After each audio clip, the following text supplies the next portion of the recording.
Hello and welcome to my YouTube channel. God bless you. How is everybody? I hope everybody is doing okay. Can you hear me? Tell me if my sound is loud and clear. Give me a 1 in the text if you can hear me. Thank you. Perfect. Thank you. Thank you for the confirmation. So the sound seems okay.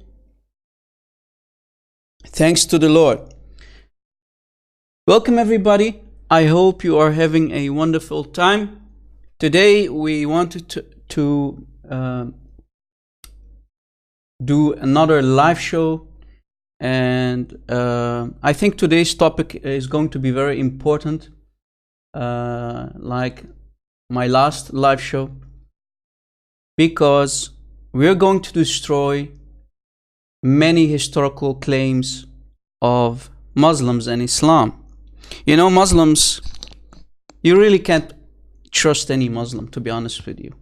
If you do some research like I do about many historical claims done by Muslims, you'll be shocked how many lies and deceptions there is. People already know that, but you know, many things, many topics are unfortunately not discussed enough. So today we're going to do a nice change about it. Now, before we start, guys, I want to say to everybody, thank you for joining in. Share the link of today's live show with your friends and on social media. And I want to say, it's showtime. I mean, hey, guys. David Wood always says TikTok. So from now on, I will use it's showtime, okay? So it sounds fair, right, guys? Come on. I mean, come on. I mean, that's what he said. Okay, guys. Last time we were mentioned the many different Quranic versions, right? And as you see here in the background, Jay Smith, our dear brother Jay Smith, and our sister Hatun Tash have collected many Qurans during the last years, and they went on Speaker's Corner, which is in London, and as you see, they put all these Qurans in the faces of the Muslims, and Muslims went crazy. They wanted even to steal the Qurans from them. And at that time it was only 26, but the numbers are growing and we are finding more and more different Qurans. Different Qurans, guys. So if you didn't watch yesterday's video, let me do a small introduction, then we will move to the historical part. But before we start, guys, let us pray in the name of our Lord and Savior Jesus Christ, so we will be guided, and Lord willing, we will speak without any error. So pray with me in the name of our Lord and Savior Jesus Christ. Dear Lord, please, Lord, guide us so we can learn to forgive others who might curse us or persecute us because we are followers of our Lord and Savior Jesus Christ, your Holy Son, O Father. Lord, give me today the strength, and also when I'm weak and in need of your comfort, to do another amazing live show with our dear friends and family in Christ in the live chat and everybody who is watching. Please, Lord, give us a measure of your strength so that we might not give into discouragement, deception, taqiyya, or any doubt. Please, Lord, please help us honor you in all our ways. Lord, thank you that when I'm weak, you are very strong. The devil is scheming, and I know he desires to keep us from spending time with you, Lord. Lord, thank you for your grace, and because of the ultimate sacrifice of your beloved Son, we are saved. Please give me the courage and wisdom to speak without any error, God. Please fill me with your Holy Spirit to overcome lies and deception. Help me not to lean on my own understanding, but in everything acknowledge you, so that you can direct my words, thoughts, and actions. Please, Lord, give me the courage to do whatever needs to be done for the truth. And only the truth can set us free. In Jesus' name we pray. Amen. On this live broadcast, guys, we will have the opportunity to expose the historical claims of Muhammad and Islam. But like I said, we will do a nice small introduction about last time's live show, my last live show, and then from then on we will continue about today's topic. Last but not least, guys, when I finish my today's teaching, we will have a nice Q&A session like always with our guests in the live chat. And hopefully we will have also a Muslim who has the courage and the knowledge to call us live on Skype and try to refute me. So in other words, you can ask me questions about today's teaching and I will try to answer as far as I can. My Skype ID, if the admins wants to put it in the live chat, my Skype ID is the Rob Christian. So let us start, guys. Guys, please don't forget to also mention our great admins in your prayers. Also pray for me. I need your prayers to keep us healthy, guys, so we can continue doing our work for the Lord, right? Nothing is important in life than the truth. This is why we keep doing what we do. I've received a lot of insults, guys. I've received a lot of insults because of my latest live show about, as you see, the many Quranic versions. I don't want to show you on screen, but very horrible insults I've received. So I think we are doing an amazing job. I mean, imagine if I get messages from Muslim who will say, Rob Christian, you're doing an amazing job, Rob Christian. Keep doing that. So it seems that we are hitting some very sensitive notes, guys. I think we're doing a good job. Else, why would I not get insults from Muslims, right? So we are getting there, guys. And Muslims, let me tell you a little secret. The more you insult me, the more you insult my family, I get motivated to spank your fake prophet and expose your filthy satanic code called Islam. So keep insulting me, because for me it's a blessing, it's a motivation to keep doing what we do.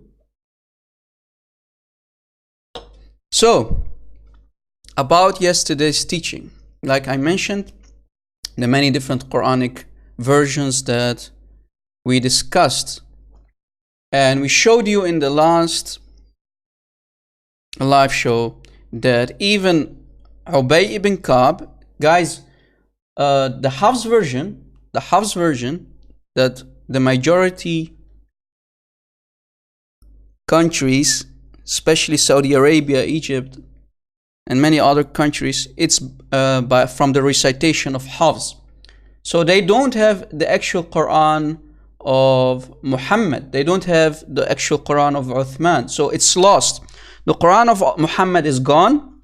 The Quran of Uthman is gone. So they have the recitation of Hafs.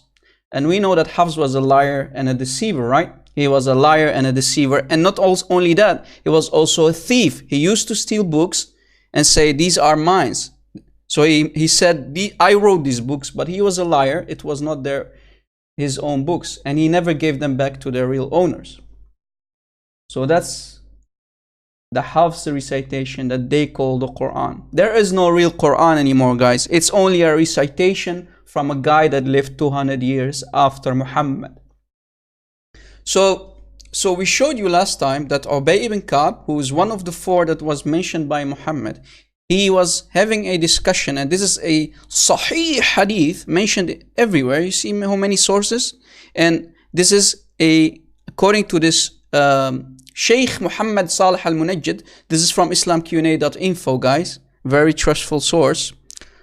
And Sheikh, it is a Sahih Isnad. So everything that you see here is Sahih. So there's a discussion between Ubay ibn Ka'b, who is one of the most trusted companions of Muhammad with another Sahabi, with another companion, asking him, I said to him, how many verses are in Surah Al-Ahzab, right? Which is chapter, I believe, 33 from the Quran. He says it contains 73 verses. So Ubay bin Ka'b says, only 73? And look what his reaction is. There was a time when it was long as Surah Al-Baqarah, and we read in it, the old man, the old woman, if they commit zina, then stone them both. A punishment from Allah, and Allah is Almighty, not most wise. So according to this, to Ubay bin Ka'b, Surah Al-Ahzab is today only 73 verses. But back then, it used to be as big as Surah Al-Baqarah, which is the chapter of the cow. Let me show you guys what I'm trying to say. This is Surah Al-Baqarah, guys. This is Surah Al-Baqarah. Look how many verses there. It's very big chapter, and this is the biggest chapter. As you see, it has 286 ayahs, verses, right? But Surah Al-Ahzab today has only 73. This is Surah Al-Ahzab. You see? So if we do a nice calculation, guys, if we do a nice calculation, we get 213 ayahs are missing from chapter 33 of the Quran. Imagine, according to Ubay ibn Ka'b, and he's one of the 4 that Muhammad said to go to, right? 213 ayahs are missing from the Quran, guys. Oh boy, yes, you heard it correctly. These are not my words, right? These are the words of Ubay ibn Ka'b. He says it was as long, Surah Al-Ahzab was as long as Surah Al-Baqarah. Did you catch it? Yes, 213 verses, ayahs, are missing from the Quran. It's a miracle. Where is CP when we need him to call Zakir Naik to ask him about this? Muslims, according to one of the biggest Sahabas of Muhammad, more than half of chapter 33 is missing. It's gone. It's lost. Oh. Yeah, Marjana, maybe the goat of Aisha ate it. Now Muslims say the Quran have been memorized by Muslims for the last 1400 years by heart. Now question, are you telling me that the goat of Aisha or the sheep of Aisha went inside the hearts of these Muslims, these Sahaba, these companions, to eat them from their hearts, not only from the paper of Aisha under her pillow? Remember the hadith about the sheep of Aisha, right guys? How the sheep of Aisha ate the 2 verses, the stoning of zina, right? So this Ubay is saying zina means fornication or adultery, right? So the ayah of fornication or adultery used to be in Surah Al-Ahzab in chapter 33, guys. So we know where this verse that Aisha is talking about, where it was. It was in Surah Al-Ahzab according to Ubay ibn Ka'b. Did you catch it? So we know where it was, but it's gone. It's not in Surah Al-Ahzab anymore. It's gone, it's missing. Right?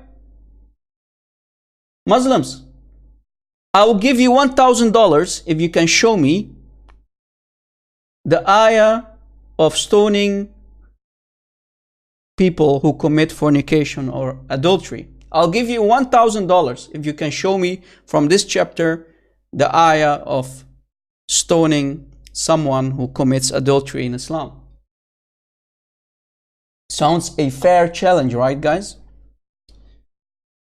So let us continue. And this is the hadith that I mentioned, right guys? The verse of stoning and of adult breastfeeding 10 times was revealed, right? And the tame sheep of Aisha came in and ate them. So it became a very holy sheep, and this same sheep went in the hearts of the believers, and not only did it eat the paper, it ate also the ayahs from the hearts of the companions. Imagine what kind of magical sheep this must be, man. Oof, oof, oof, Christian Prince. Oof, oof, oof. Surah Al-Rajm, yeah. The ayahs of Al-Rajm, of stoning people who commit fornication or adultery, right? This sheep is so powerful, guys, that it went inside the hearts of the believers to eat the ayahs from there. So maybe this same sheep ate the 213 missing ayahs. Who knows? Allahu A'lam. Right? Allahu A'lam. Really a mighty. This sheep is much more mightier than Allah himself, because Allah cannot stop the sheep from eating the ayahs of his Quran. I mean, Allah, do something about this sheep, man. This sheep is crazy. It's going crazy. I think this sheep, guys, became Islam's most wanted sheep. The Muslims are still looking for this sheep. Maybe this sheep is hiding somewhere, right? So if you can find the sheep, call Zakir Naik, right? Call Zakir Naik. Anyway, and not only that, we also mentioned in our last live show that the number one guy, Mr. Abdullah ibn Mas'ud, in his version of the Quran, there were 3 surahs missing. So he didn't include the 3 prayers. Guys, let me explain what is happening here. Ibn Mas'ud is another guy. He's one of the 4, like Ubay ibn Ka'b. He's the number one guy.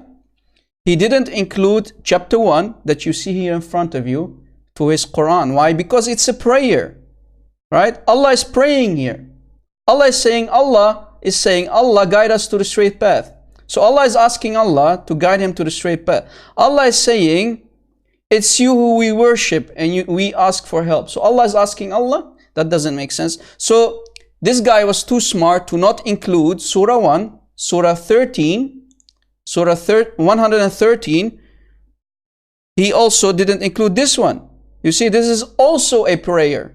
And this one also, the last one, is also a prayer. You see that? So according to Ibn Mas'ud, guys, let me go back. According to this guy, those 3 surahs that we just mentioned should not have been in the Quran in the first place. So to sum it up, Uthman's Quran that is gone, Uthman's Quran that Muslims say that that's the Quran of today is only 114 chapters, right? Ubay's Quran has 116 chapters. And Ibn Mas'ud has 111 chapters only. Did you catch it? So Muslims, is it 114? Is it 116? Because Ubay ibn Ka'b, he has these 2 surahs also included. These are also prayers. So Ubay ibn Ka'b, the guy that we mentioned here, he included these 2 in his Quran. So he has 116. So he included all the prayers, right? These are all prayers. Prayer number 1, prayer number 2, prayer number 3, 4, and 5, right?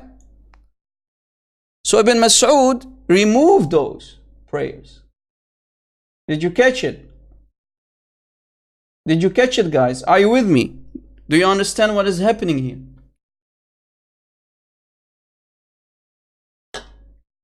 This is really devastating material, guys. So in summary, these synoptic Qur'ans had the following differences. Different numbers of surahs, like we mentioned. Is it 111? Is it 114 or 116? Surahs were arranged differently, guys, because chapter 1 is not the first chapter. If we ask Muslims, what is the first chapter? They say this is not this is not the real first chapter, because the real first chapter starts with Iqra, read, right? When Jibril came to so-called to Muhammad, he said, read. That is the first chapter, right? Read. So this is actually not the real first chapter.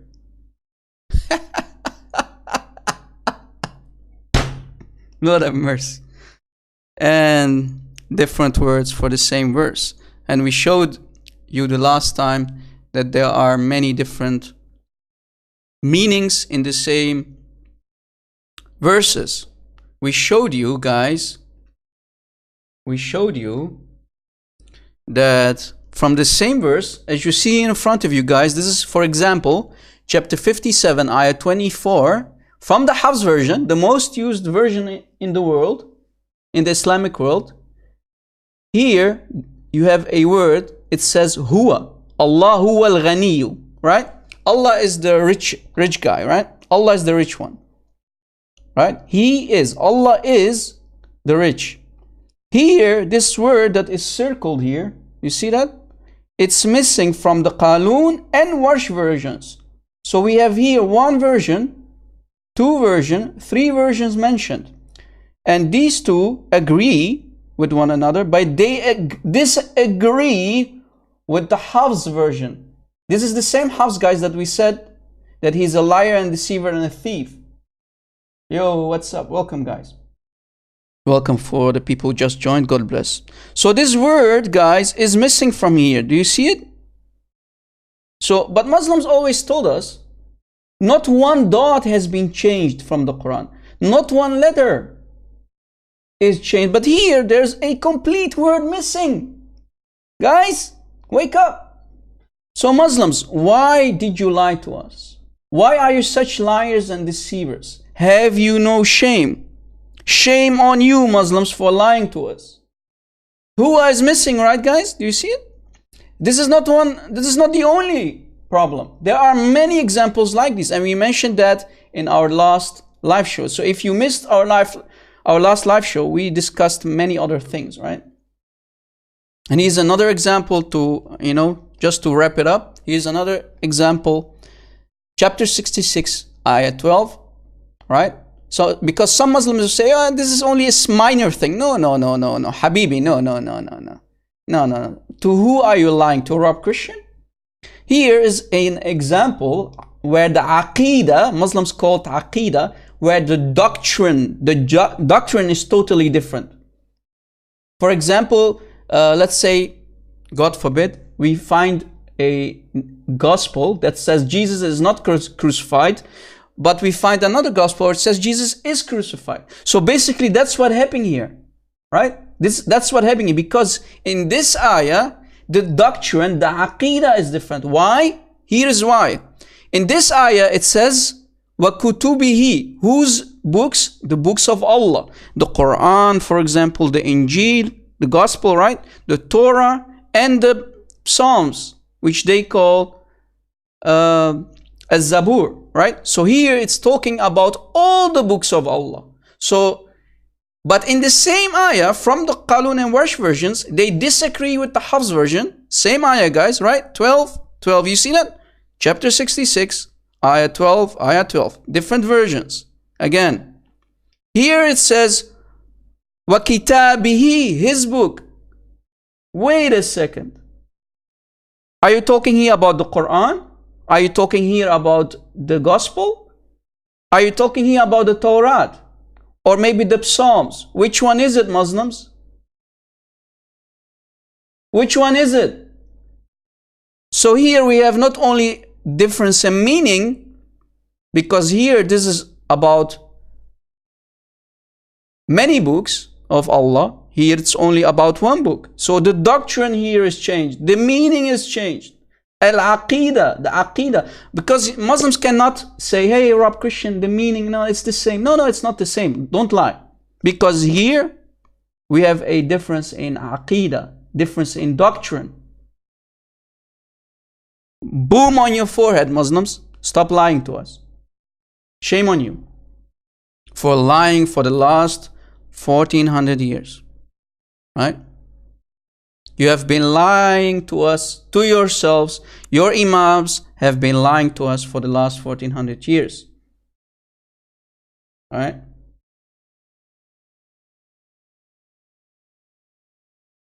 What a shame. So guys, that was basically a small summary. Well, it was not really small, but that was a summary about our last live show. So let us start about the historical evidence that have been hid to us, right? Muslims have lied a lot about his historical proofs and evidence. Someone in the text asked me to go, I can't remember who that was. I think it was a lady. It was Mina. She asked in the text before I started the live show to also mention the pre-Islamic story about Muhammad. I didn't want to include this, but yeah, it's not bad to do a nice introduction about the life of Muhammad before he became a so-called prophet, right? So this is from narrated from Aisha, from Sahih al-Bukhari. Let me scroll back. It's a very long hadith. Sahih al-Bukhari, hadith number 6982. Hadith number 6982. Sahih al-Bukhari, Bukhari. You know, always with an echo so that Muslims don't say, hey, this is fake hadith. No, this is Sahih al-Bukhari. If we scroll back, Aisha saying, the commencement of the divine inspiration to Allah's messenger, Allah praying on him, still Allah is praying.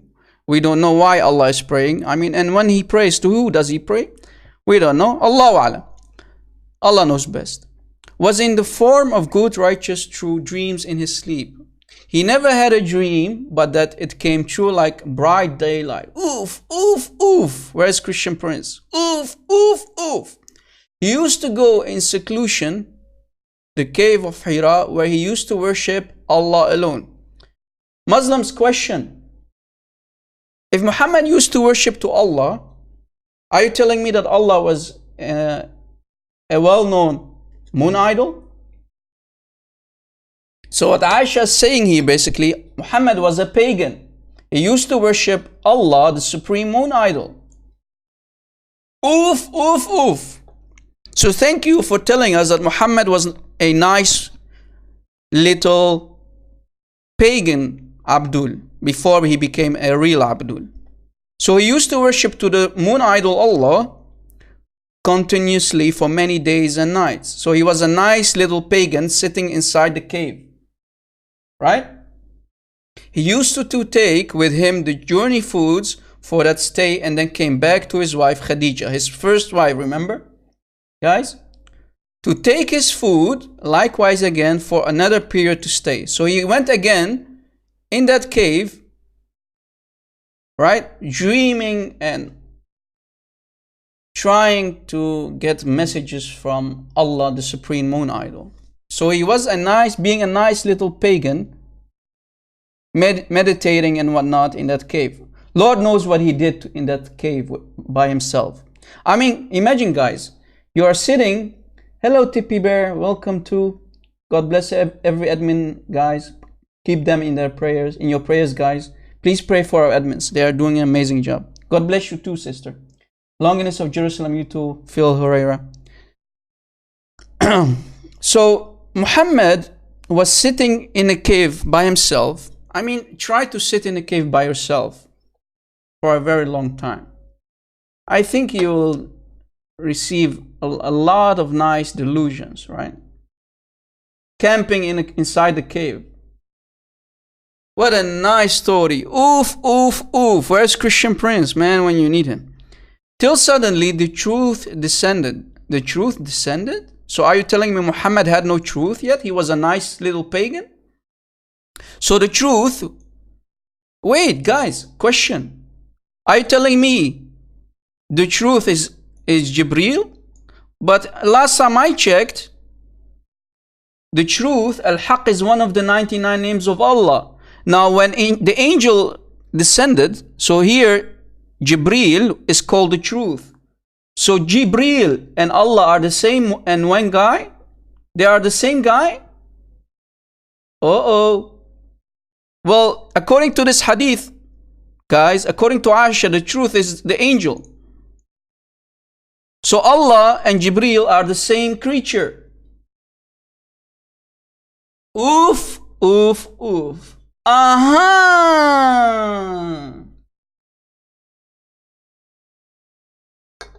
Oh boy, oh boy. Now we understand and we can make the conclusion that Jibreel and Allah share the same name and same being. So the truth, Lord have mercy. So the truth descended, Jibreel descended upon him while he was in the cave of Hira. The angel came to him in the cave and asked him to read. Remember when we said the first chapter is not Surah Al-Fatiha? No. Right? It was read. That's how the Quran starts, according to Muslims. So the Muslims have corrupted the Quran nicely, even in a chronological order. So they played with the Quran, as we mentioned. Yeah, the truth had a book. So the Prophet Muhammad, Allah praying on him, replied, I do not know how to read. This is false translation. Ma ana biqari means I cannot read. Right? So they have to fix it in the translation, guys. Muhammad's replying to Jibreel saying, Ma ana biqari, I cannot read. He didn't say I do not know how to read. This is false translation. Like always, right? Muslims need to fix the story when they translate. So Muhammad saying, Jibreel caught me forcefully. So here, Jibreel started to squeeze Muhammad like a grape. Right? So I'm not sure what Jibreel what his intention was. Did he want to make some nice, delicious sauce from Muhammad? I don't know. Why are you squeezing the guy, man? Jibreel, take it easy, man. Take it easy. Take a cc, Jibreel. Take it easy, man. Right?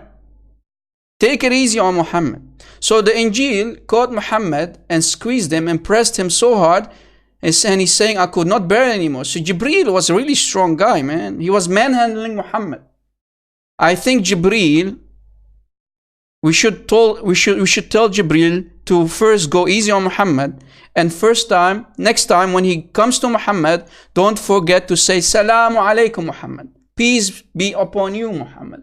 So Jibreel didn't even say hello, peace be upon you. He started immediately to manhandle Muhammad, squeezing him like a grape. Maybe some sauce would come out of him.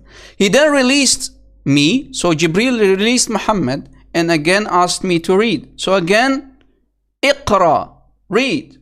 And Muhammad replied, I cannot read. Again, a false translation here. Whereupon Jibreel, again, he caught me. I think Jibreel was having a nice time here. And pressed me a second time. So for the second time, guys, Jibreel is squeezing Muhammad to count. Maybe some juice will come out of his head. Till I could not bear it anymore. So Muhammad almost died, guys. Muhammad almost died. Sounds like a nice movie. He then released me. So Jibreel again released Muhammad and asked him again, read. But again I replied, I do not know how to read. Again, a false translation. Ma ana biqari, I cannot read. Here, guys, they tried to be a little bit honest. Uh-oh. Or what shall I read? Did you catch it, guys? I mean, Jibreel, next time bring something for Muhammad to read from, right? There was no book to read from. So Muhammad said, I cannot read because there is no book to read from. See, here, they busted themselves. They exposed themselves in the translation. Did you catch it? What shall I read? Ma ana biqari. I cannot read because there's nothing to read from. seems that Muhammad was not illiterate after all, right? He could read and write better than you and me, Arabic. Right? Remember, Muhammad was a merchant. He was working for Khadija as the #1 merchant of Mecca because she was the richest lady. Imagine if you cannot read and write as a merchant, right? You know, disaster upon disaster. Anyway, let us continue. Thereupon he called me for the 3rd time. So again, Jibril squeezing Muhammad, again asking to read. Read. Right? I don't want to read the whole hadith for you guys. It's really long. But Muhammad, after his experience, he returned to Khadija with his neck muscles twitching. Oof, oof, oof. Right? With terror. So Muhammad was really with terror, afraid, to the point, you know, that he started to sweat. He entered upon Khadija and said, "Cover me, Khadija, cover me. I'm afraid, cover me." I mean, question, Muslims. When an angel comes to you, should you be afraid or should you be comforted by the angel first? Salamu alaykum ya Muhammad. Peace be upon you. No, the angel was doing all kind of things to him. Lord knows what he did to Muhammad. Right? Lord knows. We know it's a demon. I mean, if it's a demon, I'm sure he's not coming in peace, right? He will manhandle you. And that's what happened to Muhammad. He was squeezing him like a grape. So they covered him till his fear was over. And then he said, "Oh Khadija, what's wrong with me? What's wrong with me? Khadija, what's wrong with me?" Then he told her everything. So he told his wife everything that had happened and said, "I fear that something might happen to me." You know what the words of Muhammad were? They are not mentioning this here. But if you go to Sirat al-Nabawiyah, right? The early biography about Muhammad's life in the Sirah of Ibn Hisham ibn Ishaq, Muhammad is saying, "A demon came to me." From the mouth of Muhammad. These are not my words, guys. You can go and do some research. Muhammad is saying, "A demon came to me." Right? So Muhammad, his first feeling was that the demon came to him. And first feelings are always right? So, but it was Khadija who told him, "No, no, never, never." I mean, Khadija, question, Muslims. How does Khadija know that it's not a demon, but an angel? Please answer my question. How is Khadija knowing? How is she sure that it's an angel and not a demon? Did she see Jibreel? No. So how do you know it's an angel? It's an assumption, people. And we know what an assumption is. It's the mother of all peep-ups. Right? I don't want to say the word. Come on, man. Maybe some children and women are watching. So, can you create a religion on top of an assumption? On basis of an assumption? So are you telling me Muslims believe in Islam and Muhammad because of Khadija? It's nothing but an assumption? Yeah, Khadija is the real prophet. Exactly. Muhammad said, "I have been approached by the demon." But she said, "No, no, no, no." You know, they are not including it here in the hadith. But if you go to the biography, you will see that Muhammad is saying, "A demon came to me." So, but have the glad tidings, for by Allah will never disgrace you. You, as you keep good reactions with your kith and kin, speak the truth. So Muhammad was a truthful guy. You're right. So because of this, he must be a prophet. I mean, I know a lot of people who are nice, who are very respectful. They help the poor. Are they all prophets now? According to Khadija, because of Muhammad is helping the poor, he is being nice. Now that means he must be a prophet. Khalas. It's over. He must be a prophet. Right? So you serve your guests generously. I mean, I know a lot of people who are very generous. Right? Are we all prophets now if we are nice? What a nice, wonderful assumption Khadija gave for the Muslims. And guys, this is the first beginning of Islam, right? So Islam is created on the assumption of Khadija. Then look what happened, guys. Khadija then accompanied him, Muhammad, to her cousin Waraqa. Now Muslims say Waraqa was a Nasrani. He was a so-called Christian. Last time I checked, we Christians in the Middle East, we don't call ourselves Nasrani or Nasara, right? Nasrani, singular, Nasara, plural. I'm not a Nasrani, guys. I am a Masihi. Masihi coming from the Messiah, right? We are followers of Al-Masih, the Christ. Al-Masih means the Christ. So why is this guy called Nasara or Nasrani?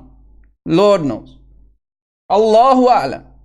So he was not a Masihi like me. This guy was a Nasrani, right?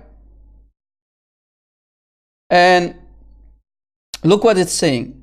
He was called bin Waraqa bin Nawfal bin Asad bin Abdul Uzza. Abdul Uzza, guys. This guy was actually not a Christian. He was slave of Al-Uzza. Who is Al-Uzza, guys? Question, who is Al-Uzza? Who is Al-Uzza? Anyone? Can anyone tell me in the chat who Al-Uzza is?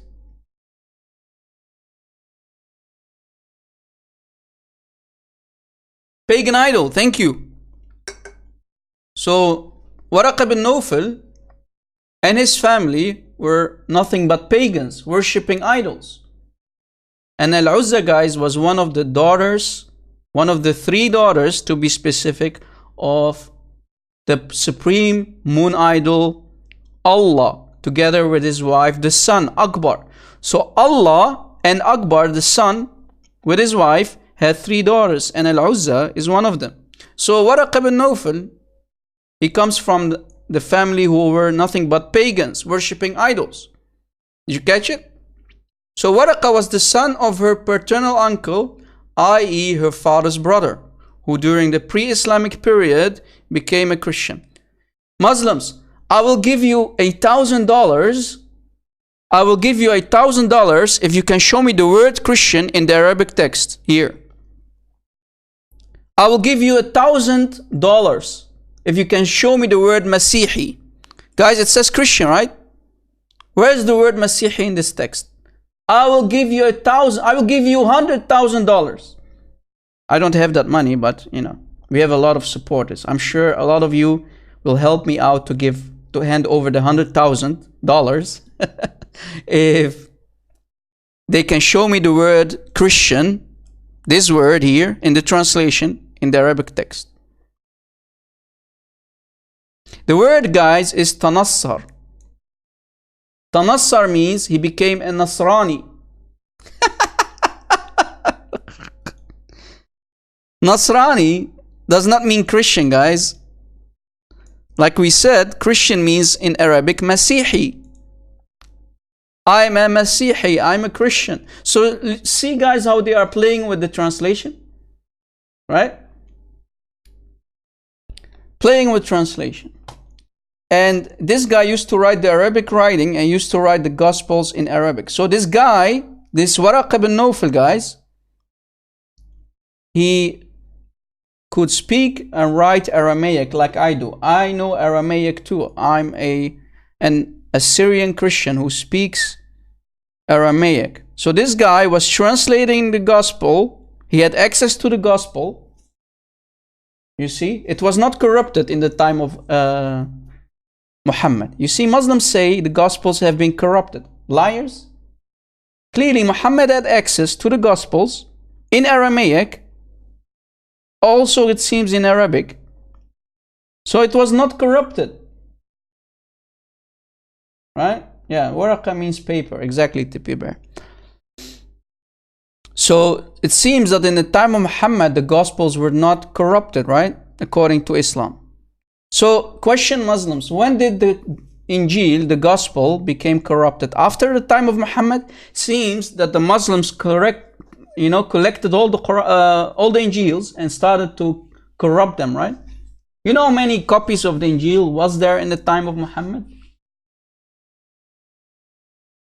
Nasara Marjana were basically a sect. They were a sect, you know.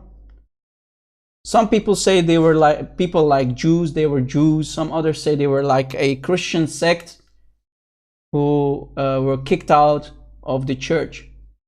We don't know exactly because there are a lot of different opinions about it.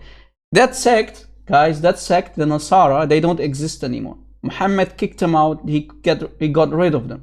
They don't exist anymore. Right? So we can't be sure exactly what they were, but they were not Christians, because a Christian is a Masihi. We have been calling ourselves always Masihiyun. Plural. Masihiyun, one Christian Masihi. Right? So what is a Nasara?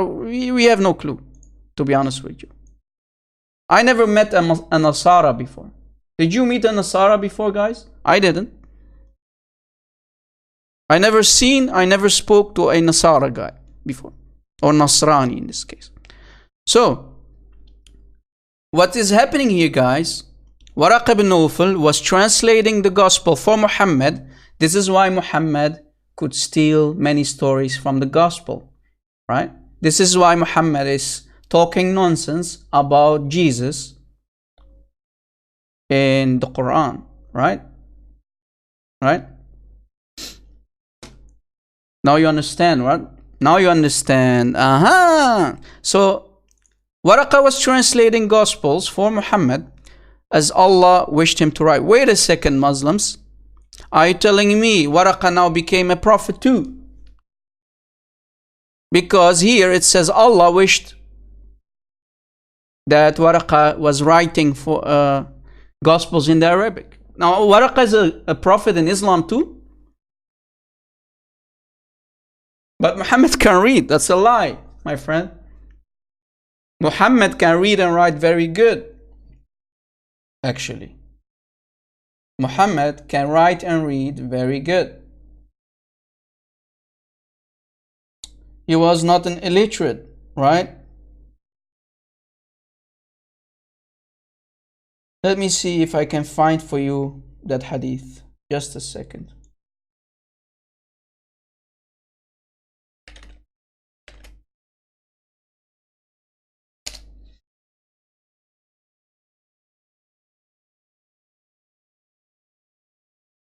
Right?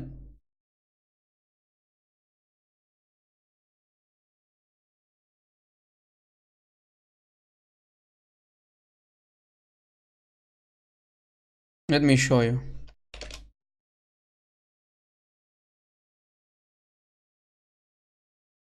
So Muhammad is saying, before he's dying, he's on his deathbed saying, get me a pen and paper so that I will write for you a will for so that you're not deviated after me. So Muhammad is saying, get me pen and paper, I will write something for you down that you will not go astray.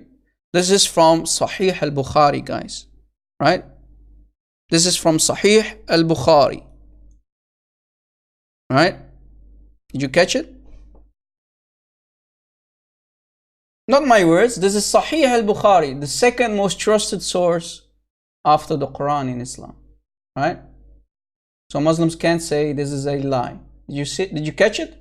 Oof, oof, oof. So Muhammad, the proof is in front of you. He could write and read very well. And this is how he could steal stories from the Gospels, from the Old Testament, from the Torah. Right? Give it his own twist, corrupt it and put it in Quran. Right? Then the proof is in front of you because he's asking for a pen and paper. Right? So here Waraq ibn Nawfal was helping Muhammad with the Gospels. So he was an old man, according to this hadith. If we continue, Waraq was an old man and had lost his eyesight. Muslims question, if you are blind, how can you write Gospels in Arabic? Please answer the question. If Waraq ibn Nawfal is blind, How is it possible to write Gospels in Arabic? Yeah, he's blind. You see it? Makes sense, right? Makes sense. Muslims, is this your best that you got about the life of Muhammad? You see, here Aisha busted Muhammad. She busted the cousin of Muhammad. This is from the mouth of Aisha, right, guys? Lord of mercy. So let us continue. Disaster upon disaster. So Khadija said to him, "O my cousin, listen to the story of your nephew, the story of Muhammad." Waraqa asked, "O my nephew, what have you seen?" So Waraqa is asking Muhammad, "What have you seen?" Then Muhammad says, Allah praying on him, described whatever he had seen. How Jibril came to him and started to squeeze him like a grape. So Waraqa said, this is the same Namuz, Muslims and Christians who are listening and watching. Waraqa didn't say this is Jibril. You know, this part, this Abdul, this who is suffering from Abdulism, he added this part to the hadith. In the Arabic, it doesn't say that. Guys, Waraqa is saying to Muhammad, this is the law. Namus means law. And law of who? If we continue reading, whom Allah has sent to Moses. So Waraqa is telling Muhammad, what you have received is the law of Allah that is sent to Moses. He is not saying, Jibril came to you. So when you Muslims, they lie to you, they say, no. Waraqa is saying to Muhammad, it's Jibril. No, Waraqa never said or mentioned the name Jibril. Did you catch it? Right? Hello, welcome, Bali Regal, welcome. Welcome everybody who just joined in. So, as you see in front of you, this is basically, in a nutshell, a pre-Islamic story about what happened to Muhammad in his early days, you know? And if we scroll down, Waraqa then died, right? Waraqa then died. So after the incident, guys, Waraqa died. You catch it? So Waraqa died and the divine inspiration stopped. Guys, do you see something fishy here? So when Waraqa died, guys, remember, Waraqa was translating the gospel of the Christians in Arabic for Muhammad. So when Waraqa died, the so-called divine inspiration through Jibril was paused. Guys, do you see something fishy? What's the fishy part here? Guys, what can we conclude? What can we conclude here? The conclusion is because Waraqa died, Muhammad had no translations anymore from Waraqa to copy from the gospel and put it in Quran. Boom! So clearly, the ayahs were given from the so-called ayahs that were given from Jibril to Muhammad were nothing but translations of the gospel from Waraqa ibn Nawfal. And Muhammad became so sad, if we continue reading, Muhammad became so sad, as we have heard, that he intended several times to throw himself from the tops of the mountains. Because he could not receive translation of the gospel, you know, here Waraqa was helping him in creating ayahs for the Quran, right? He was helping him. So Muhammad became so sad to the point that he wanted to commit suicide over and over. So and every time Muhammad wants to kill himself, to humiliate himself, the so-called Jibril came and said to him, "O Muhammad, you are indeed Muhammad's or Allah's messenger." You know, and he was stopping him from killing himself, from throwing himself from the mountain top. I mean, if I was a Muslim now, I would be really ashamed. Why? Because I am following a suicidal prophet. If I go to a doctor, guys, if I visit a doctor now and I tell him, listen, I have suicidal thoughts like Muhammad, what do you think the doctor will tell me? Muhammad is being suicidal, man. Yeah, the whole prophethood was a scam. Exactly, Marjana. So Waraqa was giving him ayahs. Muhammad was putting them in the Quran. And because Waraqa died, right, Muhammad became suicidal. So the doctor will say, you are mentally ill, my friend. Let me subscribe for you some medicines. Depression. Mentally ill person. And we know from the early biography of Muhammad, Muhammad used to fall down on the ground with foam on his mouth, having epileptic attacks. So he suffered from suicidal thoughts. He was mentally ill. He was falling on the ground with foam on his mouth, having seizures.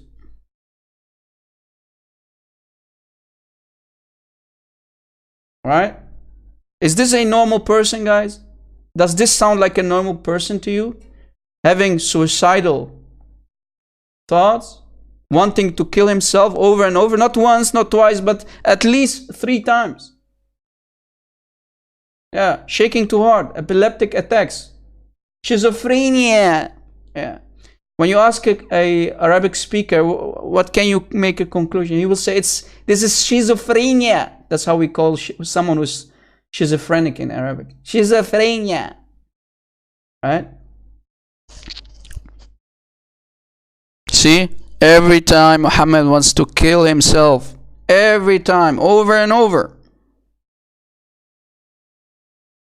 So I hope the one who was asking in the chat for some pre-Islamic introduction, well, this is the pre-Islamic introduction, guys. I hope you have some time, guys, because we are not finished yet. I think this is going to be a very long live show. So I hope you have some cookies, you have some coffee or tea. I mean, if someone here has a nice cup of coffee for me, I have a little headache. Maybe you can give me some a nice coffee. I hope it's from Colombia, guys. I hope someone has some nice, delicious coffee for me. I'm really in need. I have a really bad headache, but guys, that does not hold us back from exposing this satanic cult, right? So let us go to some historical facts that we can completely annihilate, completely destroy, guys. Basically this first half hour, how long are we alive, guys? Oh, 1 hour already almost. Wow, 59 minutes passed. Wow, okay. That's not what I had in mind. Anyway, well, it's okay, guys. I hope you are benefiting from today's teaching. Guys, are you enjoying yourselves till now? Should we stop? You have cookies? Vesper, you have cookies? Please, do share, man. Sharing is caring, bro. What's wrong with you, man? Qahwa? Tippy Bear, qahwa. How's your Arabic doing, Tippy Bear? I hope you're getting better in Arabic. Guys, our dear sister here, she's trying to learn Arabic. She'll become a much better apologist, better than me and CP in a couple of months, I'm sure. Yeah, to learn Arabic, to know Arabic is one of the biggest weapons that you can have against Islam, right? Someone said cookies? Yeah. So guys, should we continue or should we stop? What do you think? Maybe we can do a part 2 next time, or should we continue? Do you have time, guys? I mean, I know it's very early yet. We continue. Continue. So you're liking this. Aha! You're enjoying this. Okay. That's good. That's good. You don't mind? Okay, Phil is here with us. Okay, cool. That's good. Roasted chestnuts. Wow, sounds delicious, man. You have time, Vesperi? Good, that's good. Irene, everybody, welcome. God bless you. Nice to have you with us. We have more than 100 people. Wow, the numbers are growing. That's good. That's good. I mean, I don't have as many as people as Christian Prince have, but we are getting there, guys, slowly. It's not about the numbers, right, guys? It's about the truth. And thank you for your support, guys. I really appreciate it. Thank you for being here. Please, guys, take notes. Take notes. Use what we are teaching here against Islam, because we need to help the people who are in need. Muslims are nothing but victims, right? Help me to help you. Download this video when we are done, right?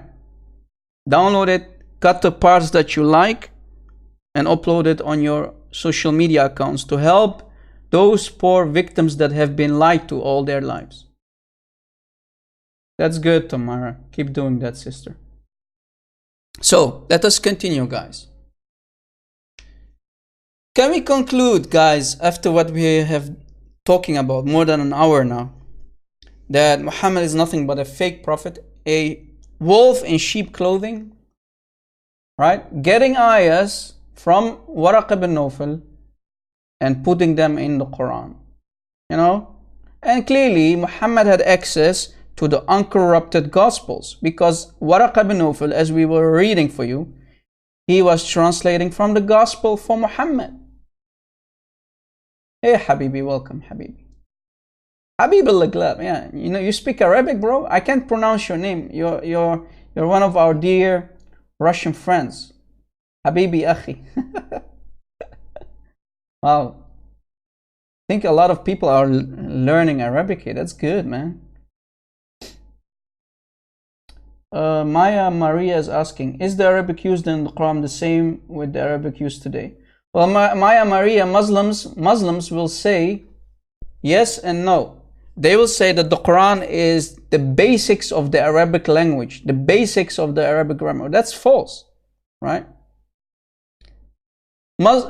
People before Islam used to talk Arabic, and Muhammad stole many ayahs from a guy called Amr al-Qais. For example, Muhammad stole it from him. He used to also not only steal from the Gospel, as we mentioned earlier, he was stealing from poetry. This is why you find so many poetry in the Quran, right? You can go and find my video about Amr al-Qais. I had a nice discussion with Christian Prince before, right, guys? It's on my YouTube channel. You can find that discussion that I had with Christian Prince live on his live show about Amr al-Qais, how Muhammad was stealing from Amr al-Qais. Yeah, Amr al-Qais, exactly like Phil Herrera is putting it for you in the text, guys. So if you are interested, go find it between my other videos. I have so many videos, you know, the list is getting bigger and bigger. Sometimes I can't even find my own videos. This is how many videos I'm having lately.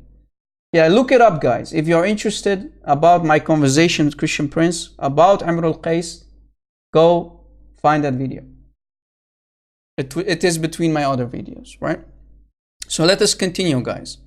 In one of my live shows, and that live show was taken down by YouTube, unfortunately. My live show about this guy, this is Khalid ibn Walid. Khalid ibn Walid. He was the general of Abu Bakr. He was a murderer and a cannibal. This guy that you see here, this is an actor in a movie about you know, the warfare and how Muhammad used to go on war, attacking other tribes. Muhammad was a nice warlord, and this guy here, his general, the general of Abu Bakr, he was a nice cannibal. He set even Muslims on fire. He dig a big hole and put Muslims who didn't want to pay tribute to Abu Bakr when he became a caliph. Remember the story about some Muslims wanted to follow Ali. They wanted Ali to become the first caliph. But Abu Bakr took the command, and this guy, he dig a big hole, he put them in the hole, Muslims, he put the Muslims in the hole, I kid you not, his fellow Muslims, and he put them on fire. This guy was a sociopath. He burned people alive, and not only that, he even killed a Muslim who was against Abu Bakr. He killed him, he cut off his head, he cooked his head, and he ate his head. This guy that you see in front of you. Yeah. In the apostasy wars, exactly, Marjana, you were paying attention last time. Excellent. So this guy fought in the Ridda wars that we call the apostasy wars of Abu Bakr. And he set people on fire, he cut someone's head off, and he ate it. This same guy, Khalid ibn Walid, and Muslims are proud about him. They are proud that this guy was a cannibal. Yeah, a real butcher. Yeah, exactly, Red Prophet. Exactly. So, about the battles of Muhammad, guys. You see here in front of you the Battle of Muta. It happened in September 629. So Muhammad was still alive here. Remember, Muhammad died in the year 632. And this battle happened in the time of Muhammad. He went to attack the Byzantine Empire. Read with me, a first conflict with the Arabs and the Byzantine victory. So basically the Romans, right? After a fierce battle. Now question Muslims and Christians who are watching. Who lost the battle? Who lost the battle? Did the Romans, did the Byzantines lose, or did the Muslim Abduls lose? And by the way, Muhammad was here, guys. Muhammad was in this war. Who lost? Muhammad was the loser, exactly. Muslims question, why didn't Allah help Muhammad in victory? Abduls lost, yeah, exactly.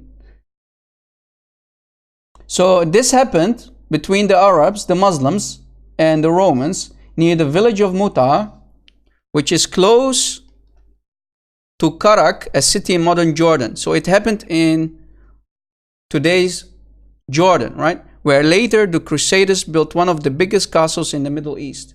See here, in this area, right? Modern country, Jordan, right? And the Arabs, the Muslims lost badly. Why didn't Allah help Muhammad? This is, and by the way, this is one of the first conquests, guys.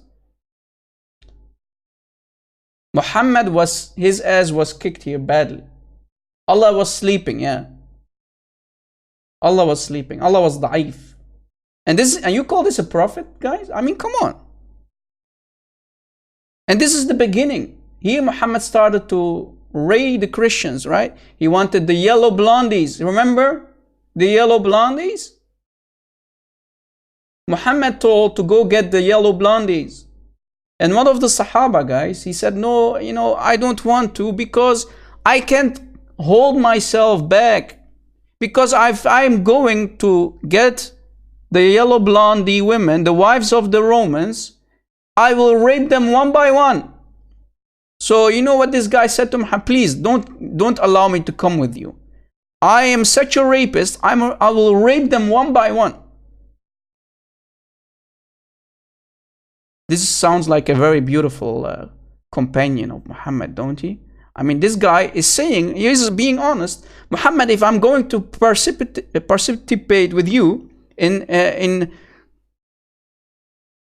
capturing the sex slave of the yellow blonde wives of the Romans, I will rape them all. So he asked Muhammad to not take him with him. And Muhammad said, it's okay, you know, stay, it's okay.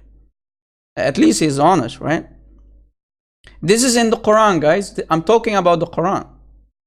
This is in one of the ayahs of chapter 9. If you go to the tafsir, you'll see that this guy is asking, please don't allow me to go with you. I will rape them one by one. Right? So Muhammad lost really bad from the Christians. The Christians became victorious here. And Allah was silent, right? Now, if we study carefully, guys, and we ask ourselves the following question: did Prophet Muhammad, did the fake prophet of the Muhammadans, lose any battle? And are there any sources about this? Yes, they are. There are. So Muhammad was defeated with the Abduls in the Battle of Uhud in the year 625. So before the last one that we just mentioned, this one, the Battle of Mut'ah, Muhammad also, before that, he lost in the Battle of Uhud. So not only in the Battle of Uhud. Muslims don't love to talk about these historical facts, guys. So Allah was not only silent once, but he was silent for a second time. So in the year 625, Muhammad's ass was kicked.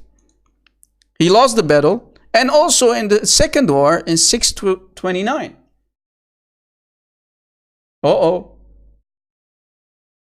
So the Battle of Uhud happened a year after the Battle of Badr, when the Quraysh at Mecca set out to avenge their loss. Badr had been a hastily organized affair for the Quraysh, who were simply trying to defend their caravans from Muhammad and his team, his soldiers that were nothing but thugs, caravan raiders. Muhammad was a warlord, attacking and raiding the caravans. So the raids continue afterwards, all but forcing them to retaliate.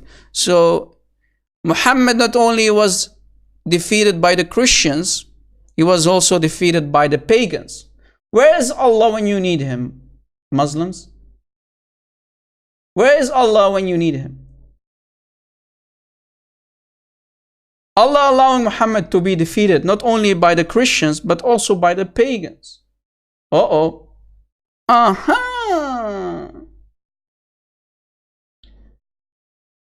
It's halal, Tati Avanus, it's halal to raid caravans. Allah told them to. Allah telling you to go and raid caravans? And Allah not helping you? And your ass gets kicked? That's sad. So Muslim apologists often leave these facts out and even claim that the Muslims were fighting in defense. Muslims fighting in defense, according to Muslim apologists, which is a lie, right? And the proof is in front of you. They wanted to go and raid the caravans of the pagan Quraysh. Muslims raiding caravans, that's not an act of defense. No, that's offense. And they went to attack the Christian lands.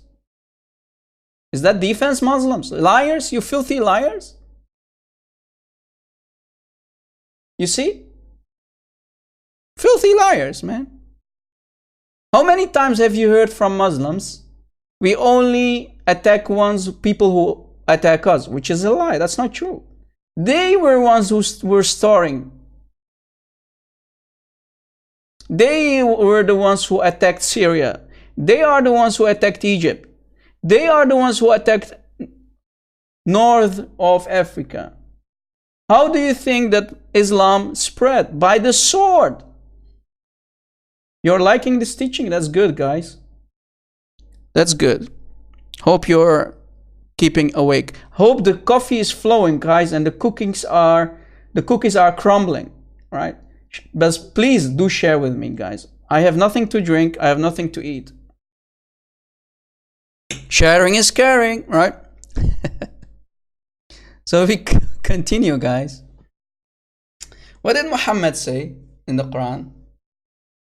Muhammad even blamed the Muslims who turned their back on him during the war that he lost. Look what he's saying in Surah Al Imran, chapter 3, ayah 155. Muhammad in the Quran, you know, Muhammad was the one fabricating ayahs, right? Pretending to be Allah. Look what Muhammad is saying. Indeed, those of you who turned back on the day the two armies met, it was Satan. So Muhammad is blaming Satan for the loss. Oof, oof, oof, Christian prayers will say. Yeah, this is chapter 3, ayah 155. 155. So Muhammad is blaming Satan for the Muslims who were fleeing during the war. So Satan caused them to slip because of some they had earned, but Allah has already forgiven them. So Allah forgave the people who turned their backs on Muhammad. They were scared to that they would be butchered by who? By the pagans in 625 and by the Christians in 629. So Muhammad lost 2 battles. And this is a prophet of God? Muslims, a prophet of God loses battle? Uh-oh. And then Muhammad, to keep his men motivated, blaming Satan for the loss. Yeah, always blame Satan, right? Right? Where is Allah? Why is Allah being silent? I mean, come on, Allah, should you not help Muhammad and his men to defeat the pagans and the Christians? Where is Allah when you need it?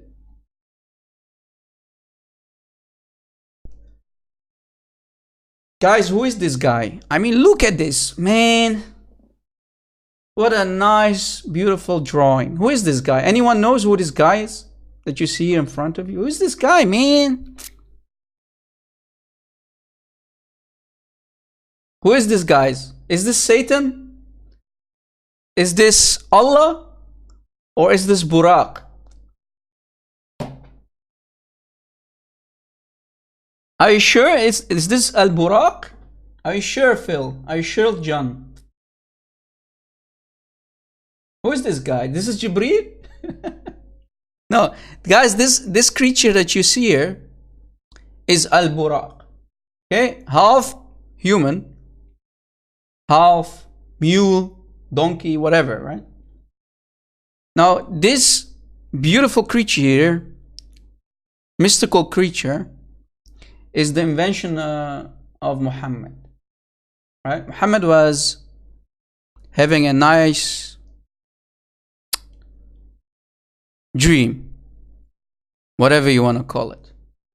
And the story goes like this. Muhammad jumps on the back of this beautiful creature, and he flies from Mecca to the farthest mosque, Al-Aqsa. Right? So from the Masjid al-Haram to Masjid al-Aqsa on the back of this beautiful creature. Muhammad saying, let's go. Riding like a jockey, right? Think about it. Beautiful story. Anyone is convinced? Anyone convinced to be a Muslim now? Are you convinced to say the Shahada? Sounds like a beautiful pagan story, right? That's not. Now, why did I bring this up, guys? Here's why. You can find basically the story about this so-called historical event in Islam. Let me clear my throat. You can find it in chapter 17 in Surah Al-Isra. Right?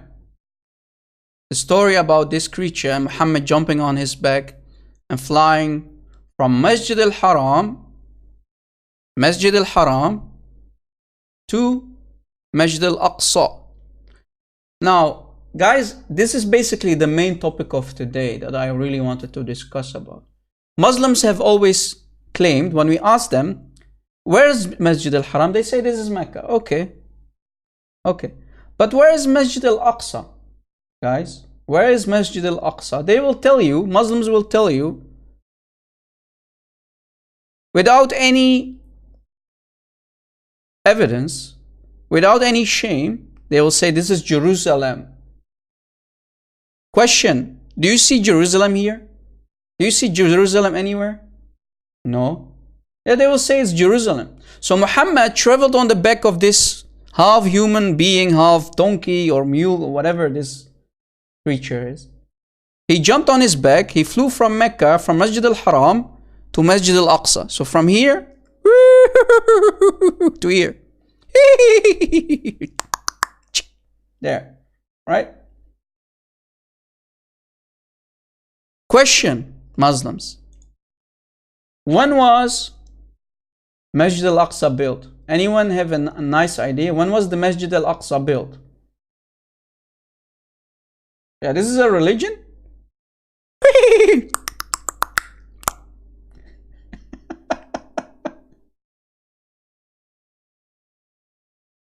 Right? Actually, Masjid al-Aqsa, guys, was built in the year 705. If you go to Prophet Google, peace be upon him, if you go to Prophet Google, peace be upon him, and you do a nice search, it says Al-Aqsa Mosque built in 705, right? I Googled that, and I get this back as a result. Al-Aqsa Mosque, located in the old city of Jerusalem, right? So it's in Jerusalem, right? Today is the third holiest site in Islam. The mosque was built, now pay attention guys, the mosque was built on top of the Temple Mount known as the Al-Aqsa. Now who built this? Who built this mosque, guys? It was built by the Umayyad Caliph, right? Abd al-Malik. Remember this name, guys. This is a very important guy. For me, this is a very important guy because, and I think I'm going to mention him many times in my upcoming live shows, because this guy, he made Islam look as it is now, right now, as you know it. This guy had a really huge influence to Islam as we know it. This guy created a lot of fabrications about Islam as we know it. This guy is the same guy who wrote the name of Muhammad. The first time that we see the name of Muhammad in history, he was the one responsible on the name of Muhammad. We didn't see the name of Muhammad in history before this guy. And he put the name of Muhammad on Dome of the Rock. Right? He's the one responsible. Right? Remember this name, Abd al-Malik. He is the caliph of his time, right? So the Al-Aqsa Mosque was built and finished. So this guy dies. Remember, this guy dies. Then Al-Aqsa Mosque is finished by his son Al-Walid in 705. Question. Muslims. Question. This mosque, as we just read, has been built in 705. Let's say this is Al-Aqsa Mosque. Or this one. I really don't care. Pick and choose. So let's say this is Al-Aqsa Mosque. This is Masjid al-Haram in Mecca. Muhammad is going to there, right? From here to there. From Mecca to Jerusalem.